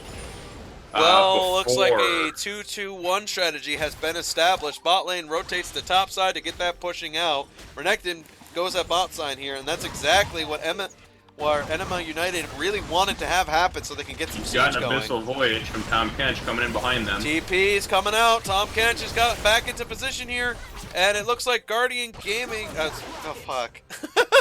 I saw GG before the SG. Oops, SE. ES. Oh my god. Uh-oh. It's the engage time. Here we go. Forget what I was talking about. Finally, they got the engage they wanted. The melting of every single one of the frontliners has completely took them out. And Sejuani gets the double kill. BJ is going to have to deal with a flamethrower right to the face of Jinx, and that'll be a kill on that one. Finally, the engage they've been waiting for. I just had to say Guardian Gaming, and all of a sudden, Ænima United springs into action.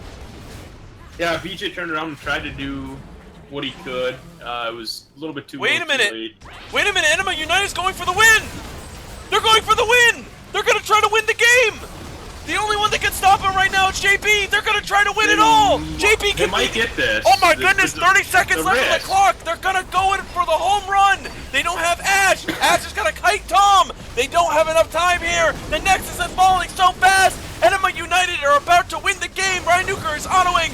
I can't believe it! There it is! They stole the victory away from the opportunity for ESG to win! I can't believe it! United has won the best of 3! And that was basically just one team fight that set it up. Wow! And they waited and waited for it and got exactly what they were looking for there. And I didn't know if they could end it with the death timers, but they proved me wrong. Wow! I don't think ESG even thought that at first. JB the Kid could do nothing about that. He thought they were going to back off after a tower or something. Yeah, he was moving into position to just hold them off. He didn't think. I don't even think I thought. I can't even think. That's not exactly out of the ordinary for you, though. Oh my god! God, I'm in a really dickish mood today. I don't know why. Well, if anything, I deserve it. I'm kind of an asshole anyway, really. You're not wrong. Well, from a shocking, and I mean a shocking, unbelievable upset, Ænima United has grasped victory from the jaws of defeat and won the game almost in only one team fight. Wow. I don't necessarily know that I would say they were losing, though. They were pretty even throughout that in gold, and the only real advantage ESG had was the towers. The kills were pretty even. They fell a bit behind in CS just because of a big advantage on the Springfield. To be fair, literally, it sounds cooler from the jaws of defeat. All right. It sounds fair cooler. enough. Fair enough. Fair enough. I will allow it. Wow. Okay. Just Thank you. I appreciate it. Thank you. Thank you. You just get. This is your one. All right. I only get one. Everybody gets one, right? Everybody gets one. Right. Apparently, everybody. Wow. 915 damage from Tarek. I mean, you can tell he didn't. Barbie didn't hit a single stun. He was a heal bot that whole game. I think Barbie hit 1 or 2 of them. Okay, 3, maybe. All right, maybe 4, but 915 damage. You can tell that didn't hit very often. Yeah, but a couple really good ults from Barbie. Ooh, Barbie almost outwarded almost outwarded Tom as well. I am shocked. I am actually shocked. I thought ESG was going to be able to get back into the game. It was going to be a big fight, but they went for the win, and I'm shocked. Yeah. As it turns out, the Kench was in fact benched. Oh, apparently, yes, Barbie. I said you were female. Did I mess up? Did I say something? Did I say male again? I think you said he once or twice, but I think you almost corrected yourself and then maybe changed your mind. Okay, for the record, I said she. Right, you did. And I said Tarek. I was trying to do in the context of Tarek. And also, apparently, Barbie was lagging the whole game. So, for a lagging person to get 12 assists, that's Game 3 MVP in my heart. That's actually pretty solid. So I'm going to give Game 3 MVP to Springfield instead. Sorry, Barbie. You can supersede my decision. I would say, if a person is lagging out, I'm just saying this. If a person is lagging out the entire game and still gets 12 assists with the team from trying, I think that's really impressive. I mean, that's like above and beyond an average person. But wow, I thought I was already getting flashbacks of Epic Sax Guy music, like ringing in my ears. I was like, oh god, I could just see the image of him flying from the left side of my face to the right. I could just see it, and I was like, oh, but I love it so much when you're upset about that sort of thing. Oh, it's gone. Anyway, Fridge, any hard feelings that, or any stub toes that I've said, or any disagreeing opinions that I might have made, I'd like to collaterally apologize as a whole, because if there's anything I said in this that could have been inaccurate information or disagreeing opinions of yours, or mine, which mine mostly are just pretty much opinions, I'd like to apologize in advance for whatever I might have made you upset over. I have a little bit of a biased opinion because I'm a Gangplank one trick, so there's that too. Okay. That being said, I actually think Zaku did equally as good though. Great engages from him. Mm-hmm. He rebounded entirely from game 2. Like Springfield stayed very safe, farmed very well, and kind of kept Sivian out of the game. I mean, outfarmed him by 50. It was around 30 for most of the lane phase, and it just got bigger after the lane phase ended. Zaku landing a pretty crucial ult in that last team fight, and that basically won the game for them.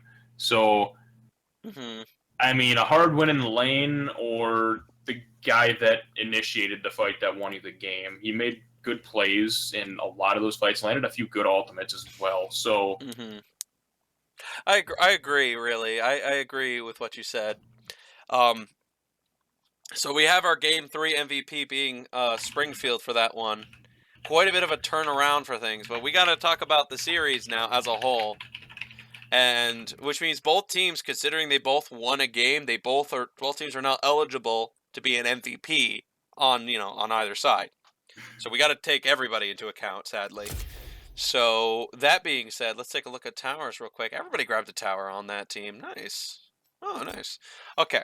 So let's start off with, let's narrow it down a little bit. Let's try to get 4 people that we think deserve the MVP from these games.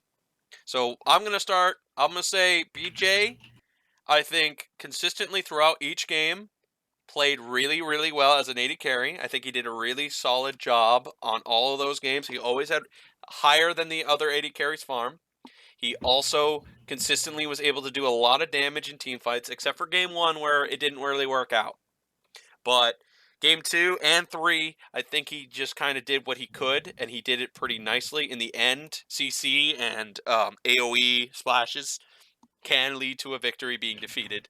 So if BJ was given more time, we might have saw BJ basically use that crit build to a level where he would probably get the most damage in the game, I'd say. I think he can become an MVP from that nomination. What do you think? So what's your second one? I definitely don't disagree with the BJ. I think he played really well in all 3 games. I would like to note Zaku there for the series, just because I know he had a rough second game, but he played very well in game 1, and he bounced back and played very well in game 3 as well. The Shaco, a little bit shaky, but when he got onto those tanks, he played them very well, engaged the fights at great times, and essentially we saw that third game engaging the fight that won the game for them. So true. I can agree with that, and that does make a lot of sense to me to give him an MVP based off of that. Rebounding is also very nice, but let's go on to our alternative option, our tertiary one, if you will. Springfield had done a great job in Game 1 and in Game 3 as well. He did a magnificent job with his damage output. He managed to continuously be a threat when he was Ari as well. He helped be a big reason for his damage to still be relevant in the game, and he helped his team do a really nice job as well. I think Springfield can get an MVP based off of that as well. And then I would say the final nomination for the MVP for number 4, I would say would be Sivian. Thanks to Game 1 and Game 2, he did a really great job. I mean, Game 3 didn't work out for him, but Game 2, he basically single-handedly was one of the main reasons to keep ESG in this game. He had so many kills, he never died, he kept his cool, he kept the situation great. Game 1 and 2, very solid performance out of Sivian. But in the end, it is what it is, and he didn't exactly finish strong, but his mid-game made ESG matter. And that's why we had a Game 3 because of him. So those are our 4 options.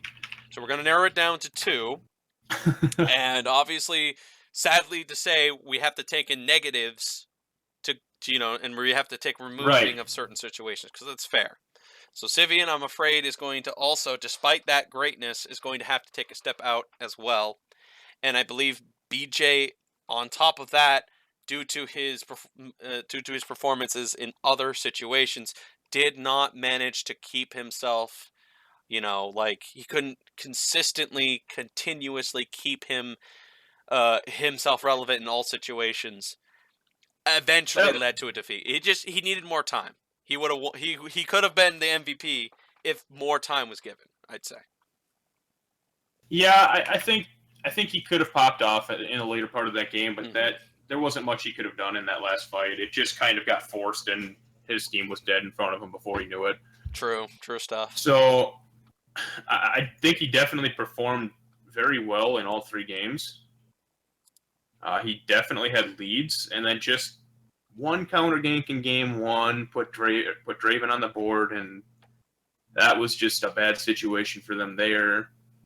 The second game played really well throughout. Third game, I feel he played really well throughout as well. Just I don't know that he necessarily gets removed based on that, but I don't know that he played as well as, say, Zaku or Springfield, perhaps. Mm-hmm.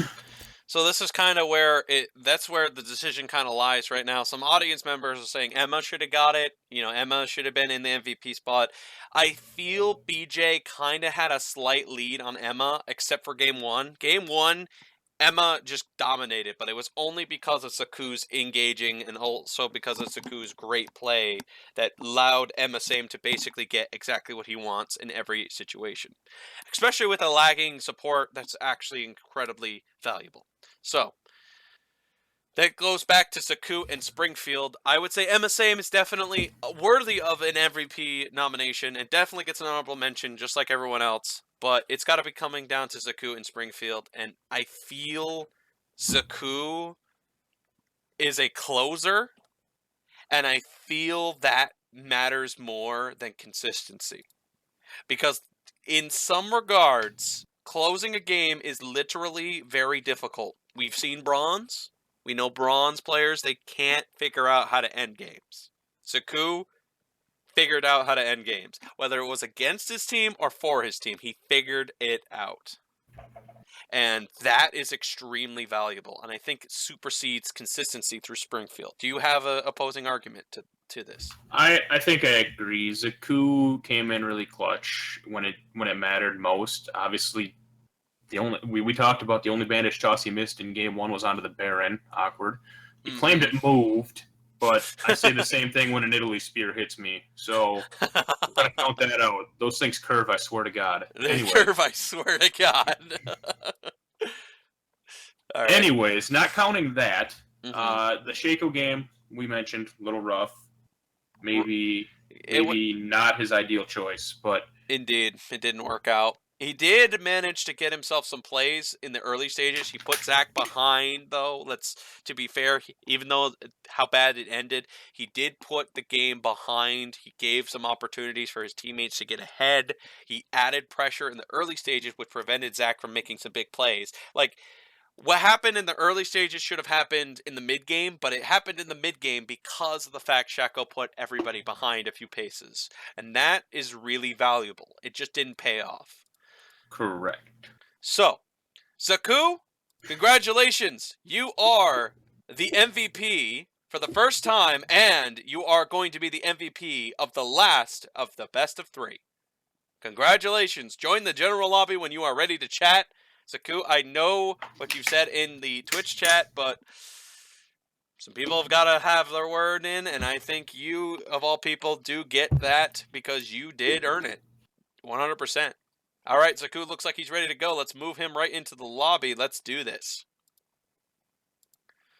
If I can move him. Why can't I move? Oh, there we go. Ah, Zaku! I told you not to do this. I know what you told me not to do, but the truth must be revealed. How's it going? Hey. Well, we still haven't tilted army, so not quite perfect yet. I understand, dude. The chat wanted it. The chat needed it, and they demanded things. You let them down. I didn't. Well, hold on. We're not done yet. We still have ourselves a victory song to select, Zaku, for your winning effort. So just pick something stupid to piss him off, please. Pick something stupid to piss him off. What doesn't he like? I don't have a pick epic sax guy. Just what? Why'd you tell him that? I'm gonna let Bridge pick a song for me. Oh my god! Oh my god! Yes. That is such bullshit, Zaku. That's not fair. You deserve the MVP. That's not my fault. We're waiting for the tilt. I mean, Is that all that matters? How feel can bad everyone using only ESG. care about the fucking opinion of me hang being on, upset? What is it, Fridge? What do you want your fucking... What is it? You want what? I mean, I almost feel bad using their song if they don't want me to. No, Epic Sex Guy clearly would be used in any situation. You're part of their team. I'm pretty sure they'd be completely okay with it. Of course they would, because they know it makes me upset because they're fucking lost. All right, fine. Go ahead and play it then. God damn it. I think it's funny. Yeah, of course you think it's funny. You don't have to listen to it the whole time, like I do. Yeah, well, I'm glad we're all on the same page. Dad, we're all... There. There we go. Get it. Just do the interview. Just gonna die. Oh, that's good stuff. Die all right, slowly. so- My ears are decaying. So first of all, great game. Games. Thank you. I can't even mute this. I can't even mute this because I have to play it. That's my job obligation. Hey, you're supposed to interview, all right? Oh my god. I don't All know. right. So obviously game one, you went with the Amumu, top notch. I didn't really miss bandage tosses when they mattered, and I don't think there was any question in giving you player of the game there. And then, of course, they ban it away. Is Sejuani just kind of a fallback for you to the Amumu, or is it just kind of something you just feel you can play whenever anyways? I mean, honestly, that was my second time ever playing Sejuani since her rework. Well, you certainly managed to make a lot of those skill shots hit. Really awesome job. Thanks. What about my Shaco game, dude? We aren't going to make much note of that one. we were gonna mention, hey, how did the Shaco game go for you, in your opinion? It started out good, It did. but then Zach got back in it, and that was the end of things. Well, that's all we have time for this interview. Thank God. We're turning I off the don't know. music. I think I want to hear the 10-hour loop, actually. Oh, God. All right. Click to the right one, Sorry, right? Saku. Go on. The game was over once Zach got back in it. There wasn't much I could do at that point.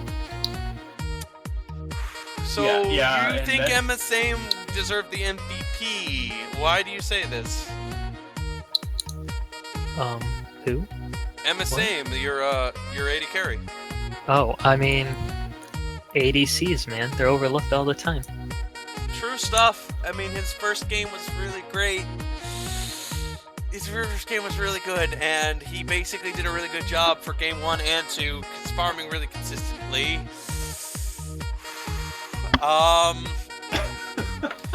I love this so much. I see the suffering in his voice. Okay, okay. The third game, where you guys managed to make a really great go button and you just threw yourself in there, you just said, let's go ahead and grab the Nexus after that. Is that what happened? Well, I mean, I was like itching for a fight because our team was playing really passive in all those exchanges. We were just kind of like backing up, not engaging. So after Gangplank bought IE, hit his power spike, I was just like, I'm fucking going in. And I threw my ult. We decided like there was like 20 seconds left, I think, after we got like the tier 3, maybe inhib. Probably tier 3. So we were like, we're just gonna go for it. And then like, even at the end, we sacrificed Emma just to take the Nexus. I'm sorry, Yeah, my I know- ears are bleeding right now. What did you say? Oh, that's a shame. That's a shame. Stuff and things. None of us feel bad. None of- I definitely don't. Oh, Yeah. God damn it. Okay, Okay, so I guess final question from me, and then I guess from Fridge. Unless Fridge has anything else, but final from him too, I suppose. So my question is, you have just won the final best of 3. Your team and you have won the final best of 3 of the regular season. So what's the next step for you guys? Where do you guys take this? Well, we're just gonna keep winning. Just gonna There's keep no winning? stopping it, yeah. Well, currently you guys have now got yourselves a secured position of 3rd place thanks to those 2 wins. Really nice job. You guys are going into the best of 1s coming up soon, and by soon I mean next week, of course, the coming week. Any last things you want to say, as you know you've won the last MVP of the best of 3? I just want to point. This has nothing to do with anything really, but when Fridge joined our lobby at the very beginning, I told him I loved him, but he left the channel right when I said it, and I'm a little salty. I'm terribly sorry. I didn't want it to be awkward by me not saying anything, so I just left. You broke my heart. Little love, drama, hatred, and a little bit of everything Just for kidding. this final finale. Just kidding. I love you too, man. Thank you. All right. I think that's exactly how we can finally put an end to this. Wow, he just left. We didn't even... I had like 45 more questions for him. Just keep Thank solving God. them. Thank God. I'm going to go ahead and put the epic sax music down, because it's finally over for that. So, ladies and gentlemen, my name is Army Overlord. And I am Fridge. And thank you very much for watching this final best of 3 of the regular season. Everybody, thank you once again for watching, being a part of this, working your butts off, being here, being there, being everywhere inside the Duo Esports community. This dream had led from a mere 1 follower to now 110. And it's all because you guys put your heart, your soul, your time, your effort, your feelings, and your emotions all into us. And none of us will be able to be anywhere where we are today without you. You guys are literally the greatest things we've ever came across. Use your words. Yes, I have to. It's my heart, man. It's my heart. I'm bleeding. I'm bleeding my emotions out for everybody, to thank them for everything they've done. You all are League of Legends players in my book. You all are incredible. You're the best around. Nothing would ever keep you down. Not in my eye. Not in my heart. Not in my eyes. So, I have only one last thing to say to everybody. I have one request before you say goodbye. I'd like to get Man Walrus to make, just a big YouTube video of every time you said something wrong in a stream, and then just post that. Oh my! No, that'd be like 3 hours long. Why know, that's the best part about it. Oh my God! I hope he never does that. That would be horrible. What I Man would Walrus, like you instead. hear your request. That's terrible. I hope he doesn't do it. I really hope he doesn't. That'd be horrible. Okay, here's what I have to say. I do, however, have one other thing I need to add, so everybody's aware. So, this is going to be most likely not enough people watching this, but here's what is eventually going to happen. During the playoff situation on Fridays are going to switch ever so slightly. This is a sneak peek, ladies and gentlemen, so this is the people who are paying attention. You will get to know. Other people won't. On the Fridays of the playoff event, and when it happens, we will have ourselves the casters versus the MVPs. Oh, really? Yes, really, we will. Everybody who has either won the series MVP or won even a single MVP at any stage in the entire situation will be allowed to play in this environment. And anyone who has ever casted more than 2 times with either me or anyone at any stage and any point is also allowed to play for the casting team. Therefore, Fridge, you can actually play on our team if you wanted to. Or you want to be on a team with Army. Do you? Well, you can also be on the MVP team since you've won one as well. I don't know that I have. I thought you won week. I could have sworn when you were ESG, you won MVP. Oh, I did get an MVP on Cho'Gath one game. Yeah, you did. I didn't win series ever though. But you know what? You did in my heart. Well, thanks. I think that matters. I think that matters. Okay. So, sneak peek for everybody. That's going to happen during the Friday situation, not this coming one, but the next week's one during the playoff situation. I want to tell you all thank you very much for watching to this point of the video, and to thank you all again for everything you guys have done. This is Army Overlord and Fridge, signing off. Bye, guys.